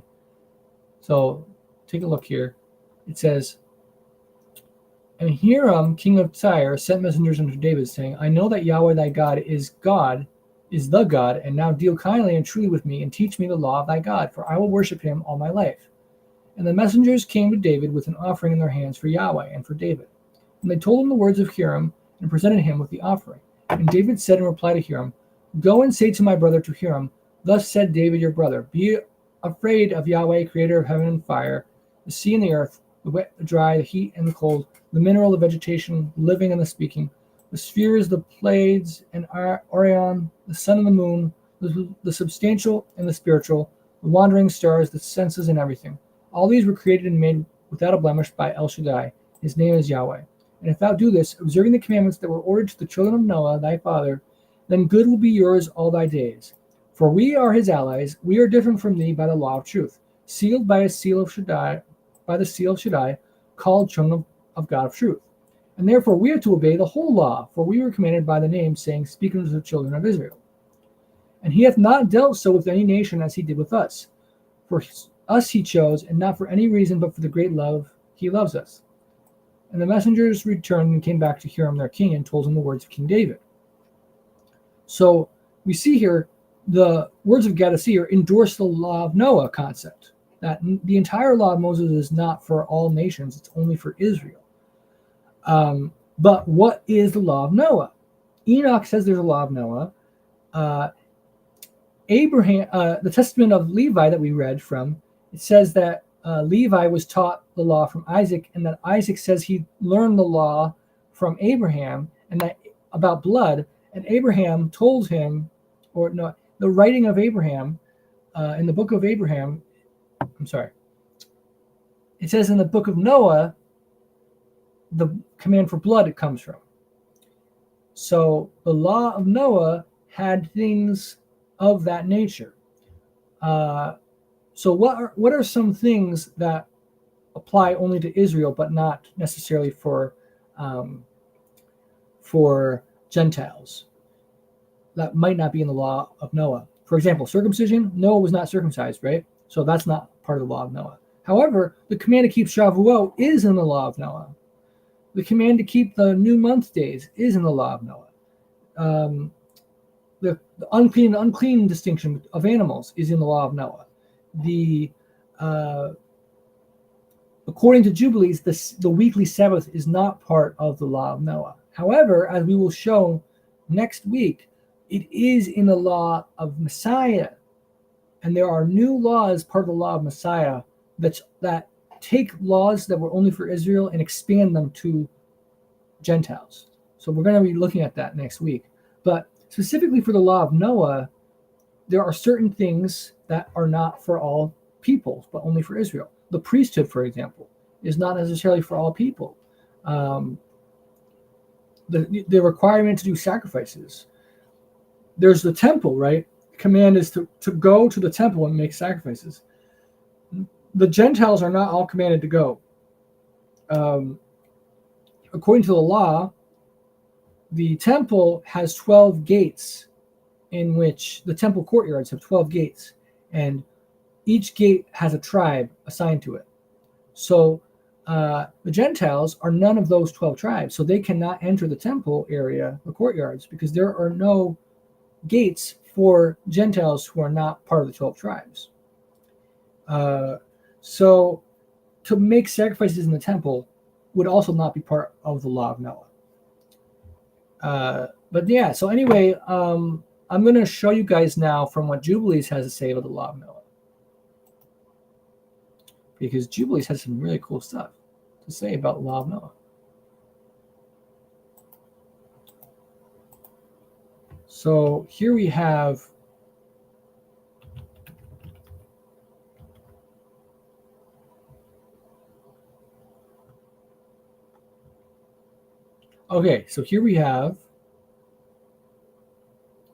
Noah is talking to his sons. He's saying, in the 28th Jubilee, Noah began to enjoin upon his sons the ordinances and commandments and all the judgments that he knew. So this is the law of Noah. And he exhorted his sons to observe righteousness and to cover the shame of their flesh, and to bless their Creator and honor father and mother, and love their neighbor and guard their souls from fornication and uncleanness and all iniquity. For owing to these three things came the flood upon the earth, namely, owing to the fornication, wherein the watchers against the law of their ordinances went a-whoring after the daughters of men, and they took themselves wives of all which they chose, and they made the beginning of uncleanness. After this they sinned against the beasts and and birds, and they worked iniquity and shed much blood. All that moves and walks on the earth, they sinned against. After much blood was shed on the earth, every imagination and desire of men imagined vanity and evil continually. And the Lord destroyed everything from off the face of the earth, because of the wickedness of their deeds, and because of the blood which they had shed in the midst of the earth. He destroyed everything. And we were left, I and you, my sons, and everything that entered with us into the ark. And behold, I see your works before me, that you do not walk in righteousness. For in the path of destruction you have begun to walk, and ye are parting from one from another, and are envious one of another. In that you are not in harmony, my sons, each with his brother. For I see and behold, the demons have begun seductions against you and against your children. And now I fear on your behalf that after my death ye will shed the blood of men upon the earth, and that ye too will be destroyed from the face of the earth. For whoso sheddeth man's blood, and whoso eateth the blood of any flesh, shall all be destroyed from the earth. And there shall not be left any man that eateth blood, or that sheddeth the blood of man on the earth, nor shall there be left to him any seed or descendants living under heaven. For into Sheol shall they go, and into the place of condemnation shall they descend, and into the darkness of the deep shall they all be removed by a violent death. There shall be no blood seen upon you; of all the blood there shall be all the days in which ye have killed any beast or cattle, or whatever flies upon the earth. And work ye good work to your souls by covering that which has been shed on the face of the earth. And you shall not be like him who eats with blood, but guard yourselves that none may eat blood before you. Cover the blood, for thus have I been commanded to testify to you and your children, together with all flesh. And suffer not the soul to be eaten with the flesh, that your blood, which is your life, may not be required at the hand of any flesh that sheds on the earth. For the earth will not be clean from the blood which has been shed upon it. For through the blood of him that shed it will the earth be purified throughout all its generations. And now, my children, hearken. Work judgment and righteousness, that ye may be planted in righteousness over the face of the whole earth, and your glory lifted up before my God, who saved me from the waters of the flood. And behold, ye will go and build for yourselves cities, and plant in them all the plants that are upon the earth, and moreover all fruit-bearing trees. For 3 years the fruit of everything that is eaten will not be gathered. And in the 4th year its fruit will be accounted holy, and they will offer the firstfruits, acceptable before the Most High God, who created heaven and earth and all things. Let them offer in abundance the first of the wine and oil, firstfruits on the altar of the Lord, who receives it. And what is left, let the servants of the house of the Lord eat before the altar, which receives. And in the 5th year make ye the release, so that ye release it in righteousness and uprightness, and you shall be righteous, and all that you plant shall prosper. For thus did Enoch, the father of your father, command Methuselah his son, and Methuselah his son Lamech. And Lamech commanded me all the things which his fathers commanded him. And I also will give you commandment, my sons, as Enoch commanded his son in the first Jubilees, while still living, the 7th in his generation.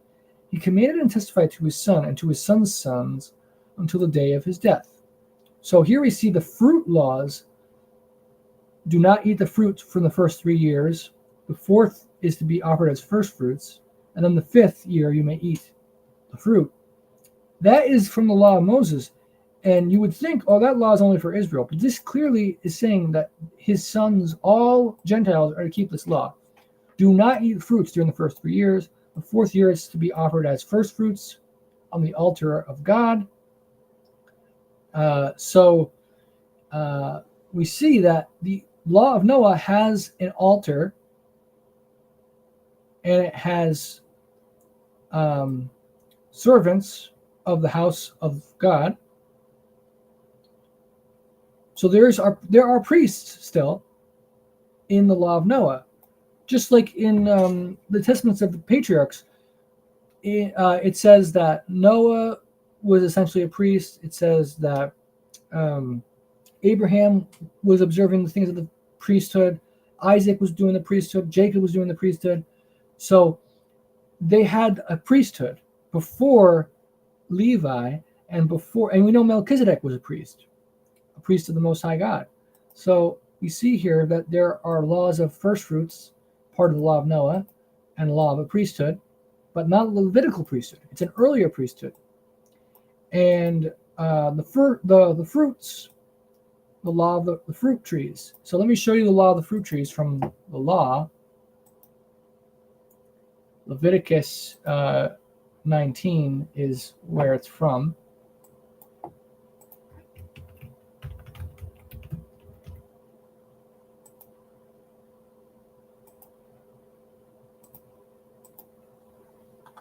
23 to 25, I believe it is.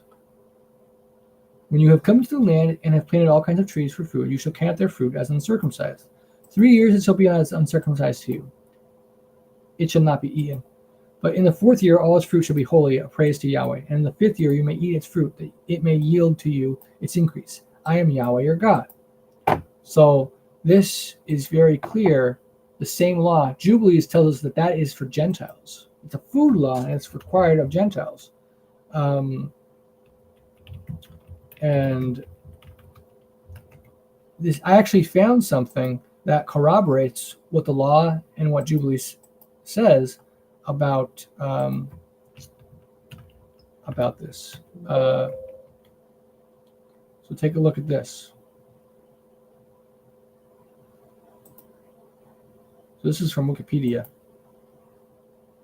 Now, this was not edited by someone to try to make it agree with the Bible. Let's hear what it says. In the early years of the tree's life, it is important to develop a framework sufficiently strong to bear the weight of crops. This requires formative pruning to reinforce the tree.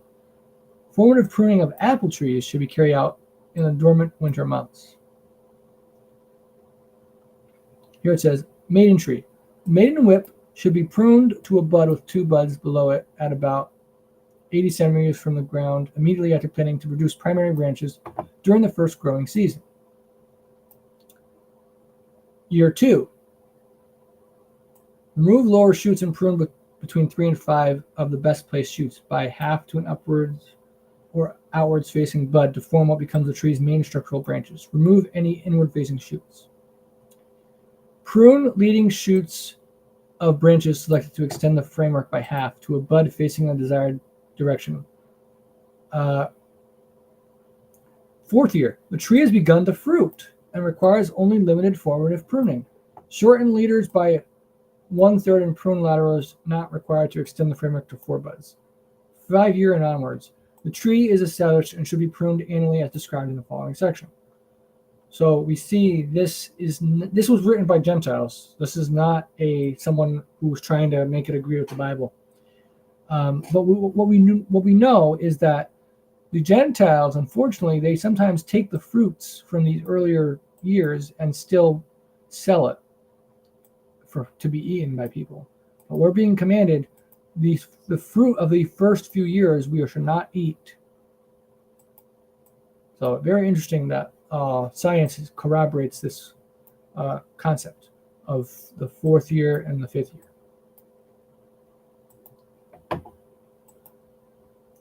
So now let's see.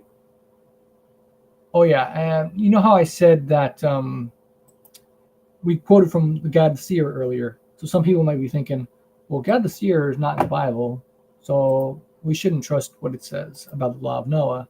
But just so you guys know that the Bible endorses that the book of Gad the Seer is divinely inspired, we see here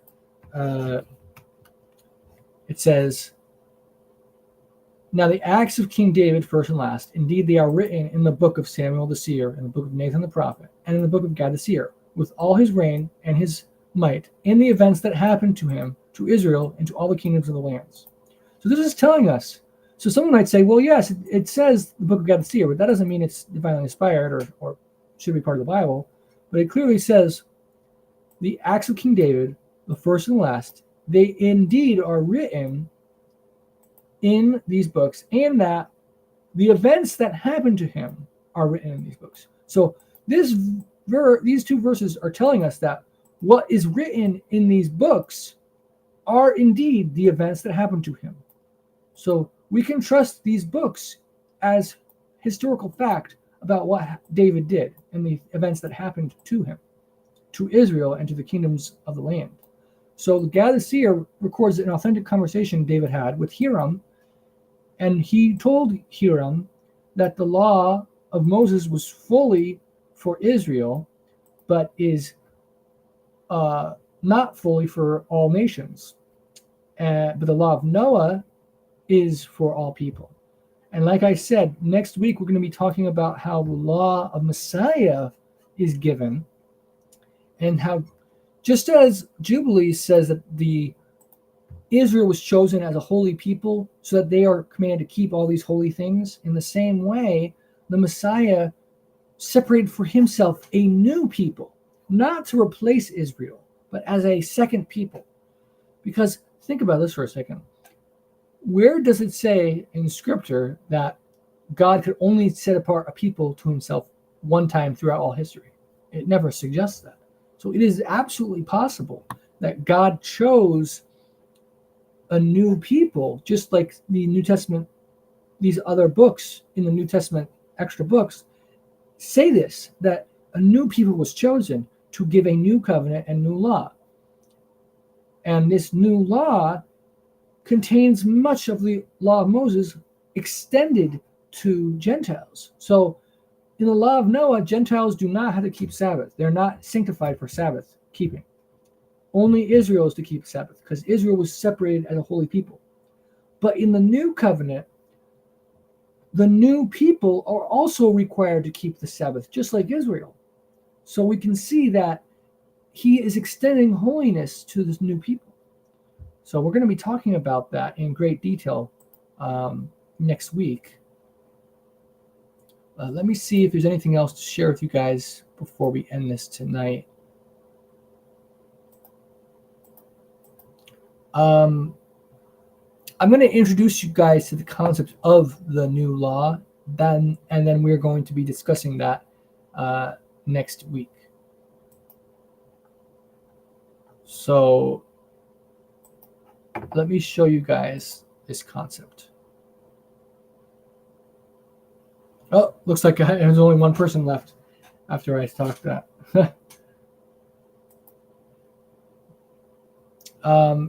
But I'll show you guys the concept. 1 second here.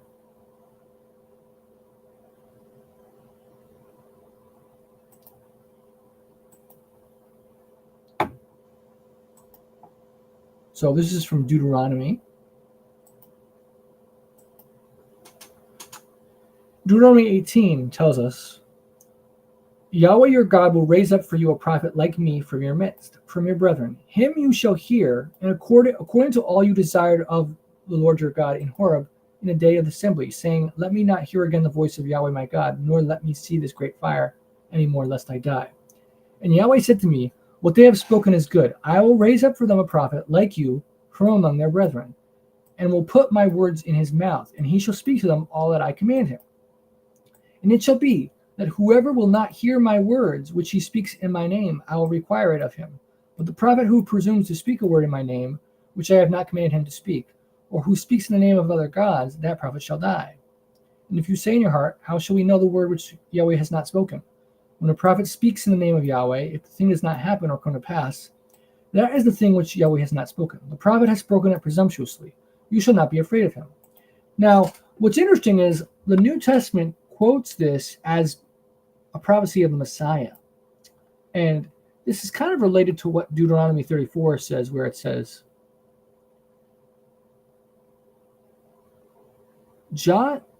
Now Joshua was full of the spirit of wisdom, for Moses had laid his hands on him. So the children of Israel heeded him and did as Yahweh had commanded Moses.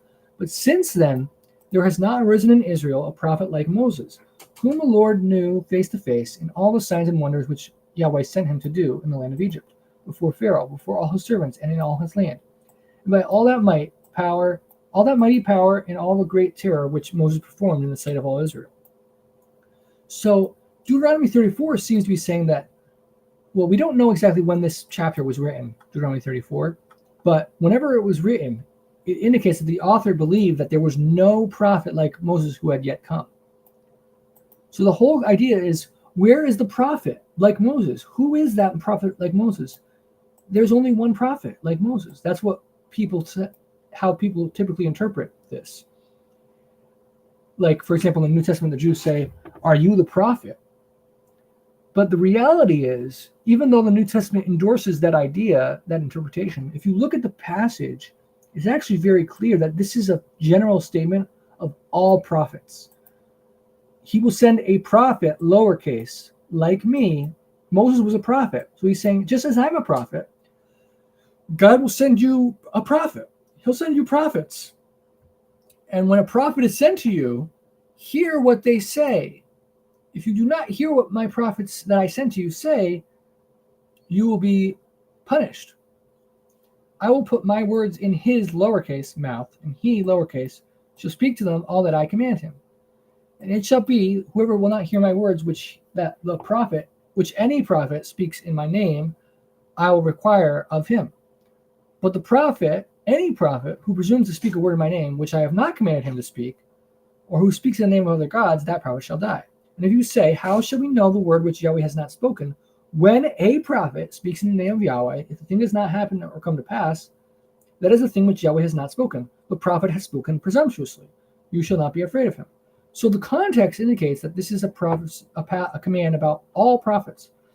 Because why would it be only about the Messiah, like a special prophet, where, a prophet like me, and then it randomly switches to a false prophet, will die, and when a prophet speaks in the name of Yahweh, if it does not happen, then you'll know that that's not a true prophet. So there's no transition between this is the one and only prophet to if a prophet doesn't speak the truth, then he's not a true prophet. How did it transition between a Messiah prophecy to a normal description about if a prophet is true or not? The reality is the whole thing is about only any prophet, not the Messiah. So what does it mean to be a prophet like me, like Moses? It just means to be a prophet, that's all. A true prophet who truly hears from God. But the question also is, the Messiah was a prophet like Moses. So in what way is the Messiah like Moses? 40 days Moses was on the mountain, and he received the old covenant, the law of Moses. He received the law and gave them to the people during the 40 days that he was on the mountain, right? And then he gave them the law. Well, notice what happens in the New Testament where the Messiah does something very similar. We see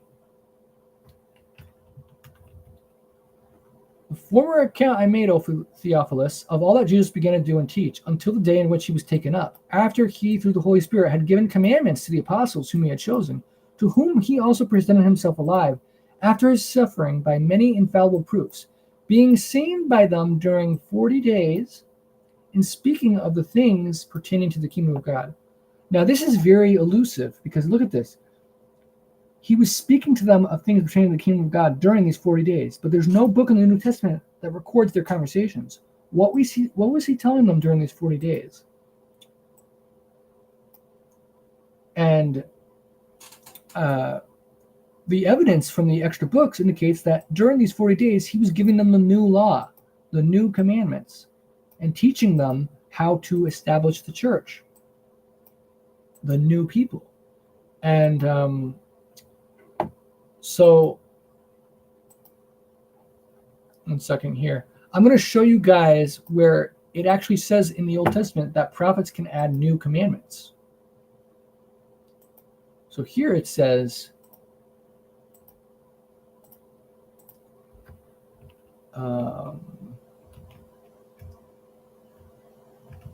okay. So this is with Hezekiah, chapter 29 of 2 Chronicles, where it says, now we're seeing that Hezekiah is restoring the law. This is the context of he's restoring the law. He cleanses the temple, sanctify the house of Yahweh, God of your fathers. Okay, so the context is returning to righteousness, returning to the law of God. He restores temple worship. So now take a look at this. And he stationed the Levites in the house of Yahweh with cymbals, with stringed instruments, and with harps, according to the commandment of David, of Gad the king's seer, and of Nathan the prophet. For thus was the commandment of Yahweh by his prophets. So here we see the command to put Levites in the house of Yahweh with cymbals and stringed instruments was a commandment of David, a commandment of Gad, and of Nathan.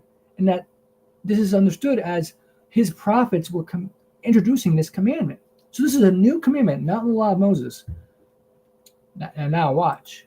It says,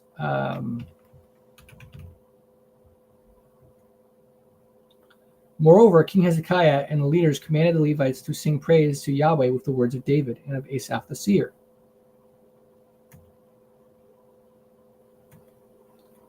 And the heads of the Levites, with their brothers across from them, to praise and give thanks, group alternating with group, according to the command of David, the man of God. And we see with the musical instruments of David, the man of God, and Ezra the scribe went before them.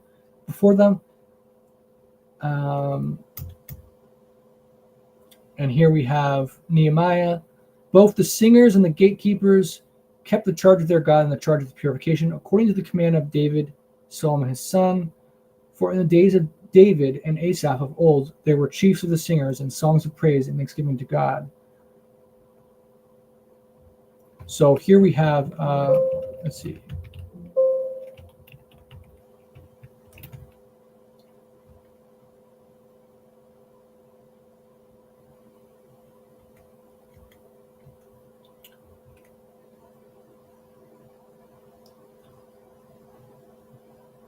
And it says, he prepared for him a large room where previously they had stored the grain offerings, the frankincense, the articles, the tithes of grain, the new wine and oil, which were commanded to be given to the Levites and singers and gatekeepers, and the offerings for the priests.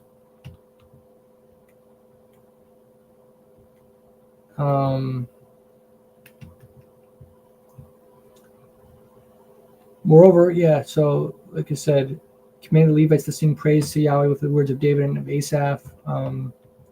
So Gad the seer and Nathan the prophet gave the command to do worship in the temple, and this was a new command by the prophets of God. So prophets can add new commandments. So that means the Messiah, being a true prophet, can add a new commandment. Now, some people will say, well, the law very clearly says that you should not add or take away. It says, let's take a look here.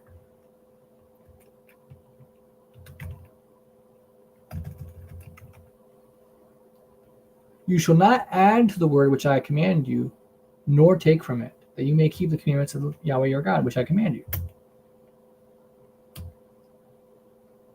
Whatever I command you, be careful to observe it. You shall not add to it, nor take away from it.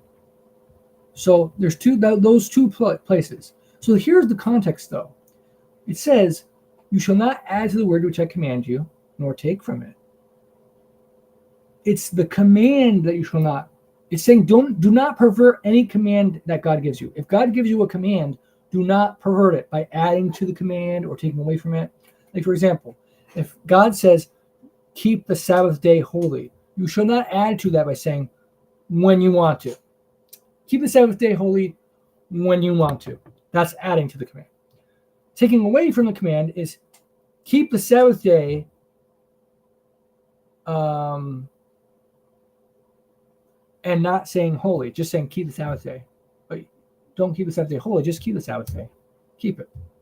Well, how are we supposed to keep it? Just keep it. Aren't we supposed to keep it holy?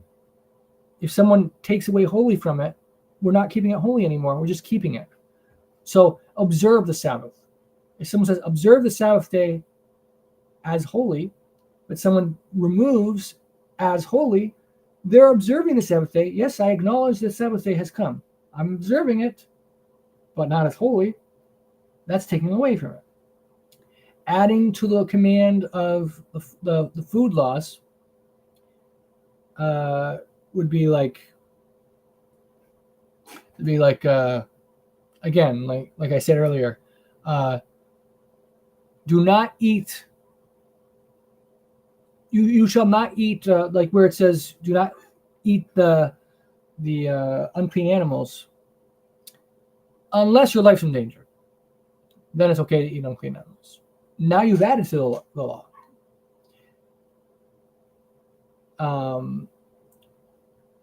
So you see the command do not add or take away is about the commands that are given. It's not saying Now that I have given the law of Moses, I, God, am forbidden from ever giving you any other commands ever again. God is not saying, I cannot give you commands anymore because the law of Moses is perfect and complete. There are many things which the law of Moses does not address because the law of Moses came from an ancient time which didn't have certain things in existence. So if new things happen, God might need to do new things, new commands to address the new things. So there's nothing to think that the law of Moses was the say-all, end-all for every possible law that could ever be given by God. So God has the authority to give new commands. As long as he's not going against his words that he has said. Like if he says this command is forever, he will not give a new command that says, nah, it's not actually forever. So we can know that any new commands that God gives cannot undermine or break his promises. His promises cannot be broken, and they cannot undermine his character or truth. But new commands absolutely can be given as long as they're in the spirit of the law. And another one, for example, that people like to quote that they say means that all people are to keep everything in the law of Moses is where it says, one law shall be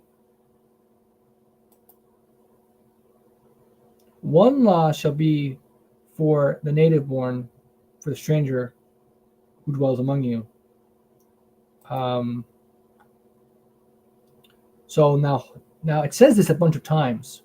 Now, if it meant one law shall always be for you for every commandment, then why wouldn't it just say one law shall be for every command? Why is it specifying specific laws? One law shall be. So let's take a look at each of these.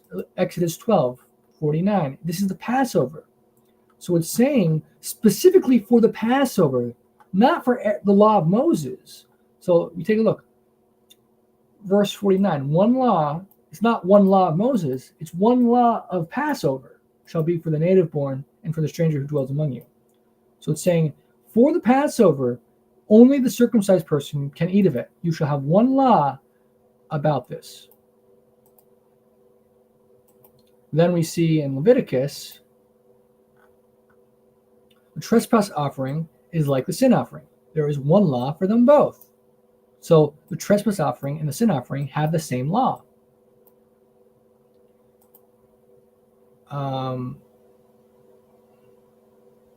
Leviticus 24:22. You shall have the same law for the stranger and for one from your own country. So what is that law?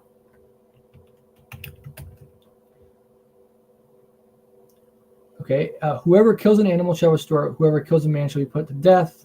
And if a man causes disfigurement of his neighbor, as he has done, so it shall be done to him. Fracture for fracture, eye for eye, tooth for tooth. As he has caused disfigurement of a man, so shall it be done to him. Whoever kills any man shall be put to death. Whoever kills an animal shall make good of it, animal for animal. Whoever curses his God shall bear his sin. So these laws that are being discussed, the same law for the stranger and for one from your own country. So it's emphasizing just because someone's a Gentile doesn't mean you should have different justice. So if a Gentile comes into your country and murders someone, or no, let's say a Gentile comes into your country and kills an animal, are you going to then cut off their arm because they killed an animal? No. The principle of eye for an eye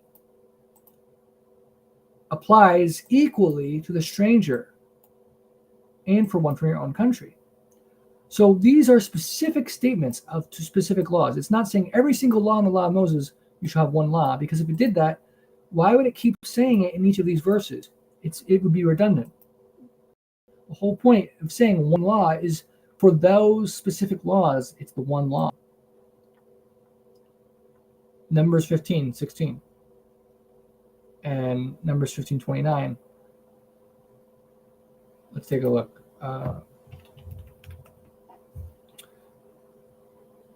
According to the number that you prepare, so shall you be do with everyone according to their number. All who are native born shall do these things in this manner.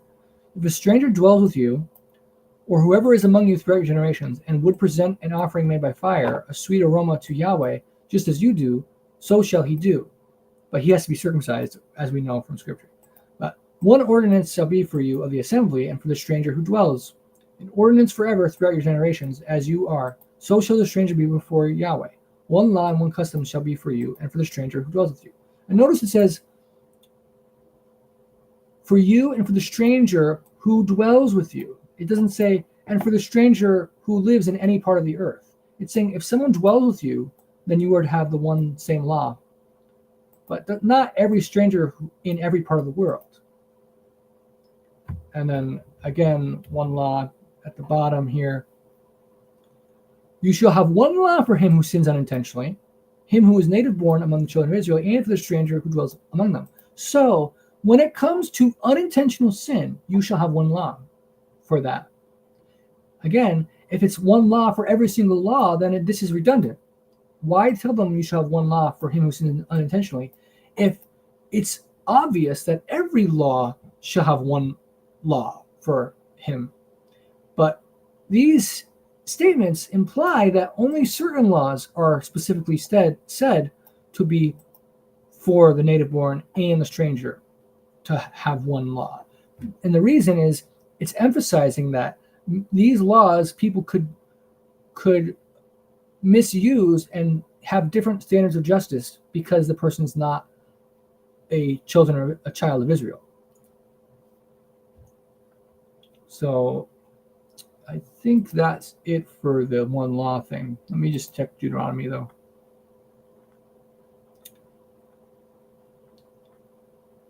Yeah, so that's it for the statements of the one law.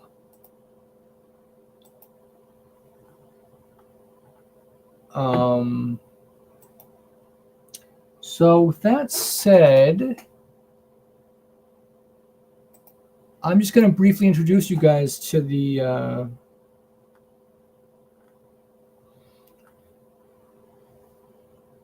concept of the new law.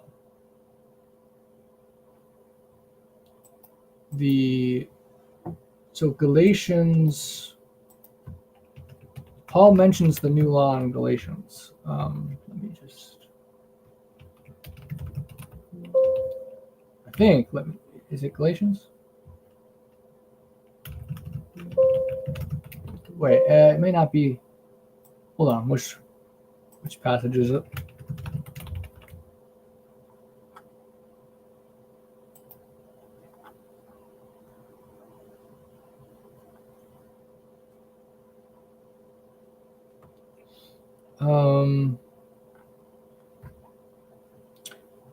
Okay.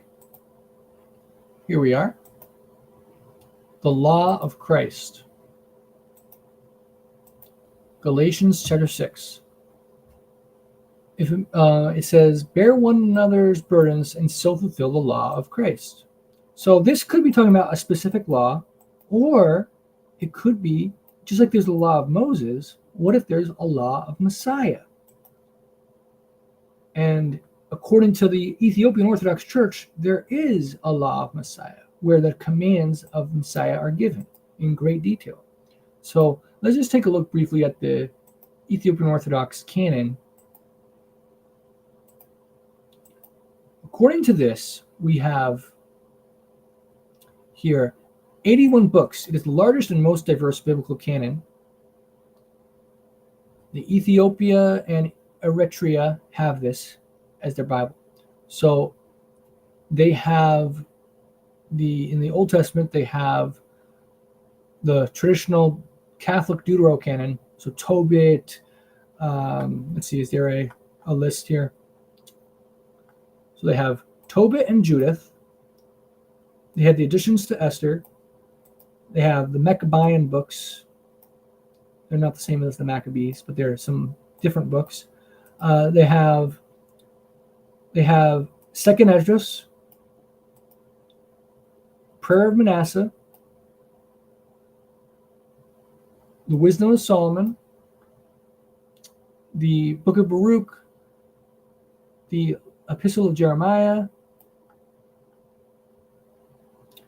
Wisdom of Sirach, and they have the Book of Enoch and the Book of Jubilees, and they have 4th Baruch. So these are all books in their Old Testament, extra books. The fact that they have Enoch and Jubilees and 2nd Esdras and Tobit, these are amazing things that suggest that they are a church group that we really need to give to look into, because these books, Jubilees and Enoch especially, are so, and 2nd Esdras, they are like the foundation of our faith, the true faith. So the fact that they have them in their Bibles makes the Ethiopian Orthodox Church far more significant. Now, for the New Testament, in addition to their the standard 27 books, they have 8 extra books in their New Testament canon, and the books are all in the name of the apostles. So they have 4 books of synodos. That stands for synods or councils. These are all apostolic councils or laws that the apostles give. Then they have a first covenant and second covenant. I believe one of these is the letter of the apostles, and the other one is the testament of the Lord. Then they have the Ethiopian version of the Book of Clement, and then they have the Apostolic Didascalia. This corresponds with the Apostolic Constitutions, and some of these also correspond to the Apostolic Constitutions. So we have the some amazing things in these books, and these books give the law of Messiah in full detail. And you know how there's the 5 books of Moses, Genesis through Deuteronomy, the 5 books of the law of Moses, or the Pentateuch. In the same way, we got like a Pentateuch right here of Messiah. We have the Synodos, and we have First Covenant, Second Covenant, Ethiopian Clement, and Ethiopian Didascalia. And this new Pentateuch contains the new law of Messiah, and it's amazing stuff in this. That's not in the New Testament, but it corroborates so much of the law of Moses and really proves that Justin is wrong. Because as I showed last time briefly, Justin clearly is quoting from the Apostolic Constitutions. But when we look at what the Constitutions truly say, in the context of the law of Messiah, we come to understand that Justin has taken and interpreted it very incorrectly. So it is essential to understand Justin's words and where he got his ideas from. It's essential to actually look at the source that he got his information from and see how he misunderstood it. And when we see that what these books have to say, we come to see that the law of Moses is forever binding and is not done away with, like Justin says, and it wasn't given as a punishment, but it truly is given for righteousness. So we will be discussing this next week and going into great detail about the law of Messiah. So stay tuned for next week as we discuss the law of Messiah and show how Justin clearly misused the Apostolic Constitutions. So that's all for today. It looks like we only have one person on right now, but if you had any questions, feel free to ask right now. Otherwise, I'm going to end it. But feel free to leave a comment in the video after.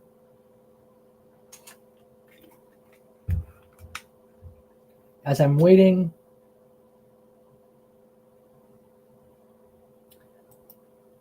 I do not accept the Book of Jasher as authentic. I do think that the Jasher book that we have is the real Jasher book, but I think it's a rabbinic book. And I think the original text of the Bible did not endorse Jasher. I think it was added by a Jewish scribe early. It was early added, but I do not believe it is an authentic book of scripture, like a divinely inspired or authoritative. I think it's a rabbinic book that records rabbinic ideas that are often wrong. And Jasher contradicts almost all the Apocrypha books. It contradicts the Book of Enoch. It contradicts, especially the Book of Jubilees, contradicts the Testaments of the 12 Patriarchs. There's so much in it that is very unreliable. So I would not recommend anyone to give any credence to the Book of Joshua whatsoever. I wouldn't tell someone don't read it at all, just because I don't want to say you can't read something. But I would say I don't trust Jasher at all. I don't see almost any value in what it says in pretty much anything. I think it's almost entirely made up based on false assumptions about what Scripture says. It basically takes what Scripture says and tries to interpret it based on tradition and ideas, but it doesn't have actual sources that are authentic, in my view. But yeah, so it looks like there's no questions. So shalom to you guys. I hope you enjoyed this video. I'll be back next Sunday, and we will be discussing the law of Messiah. So I look forward to that. Hope you guys enjoy this video, and have a great week, everybody. Peace.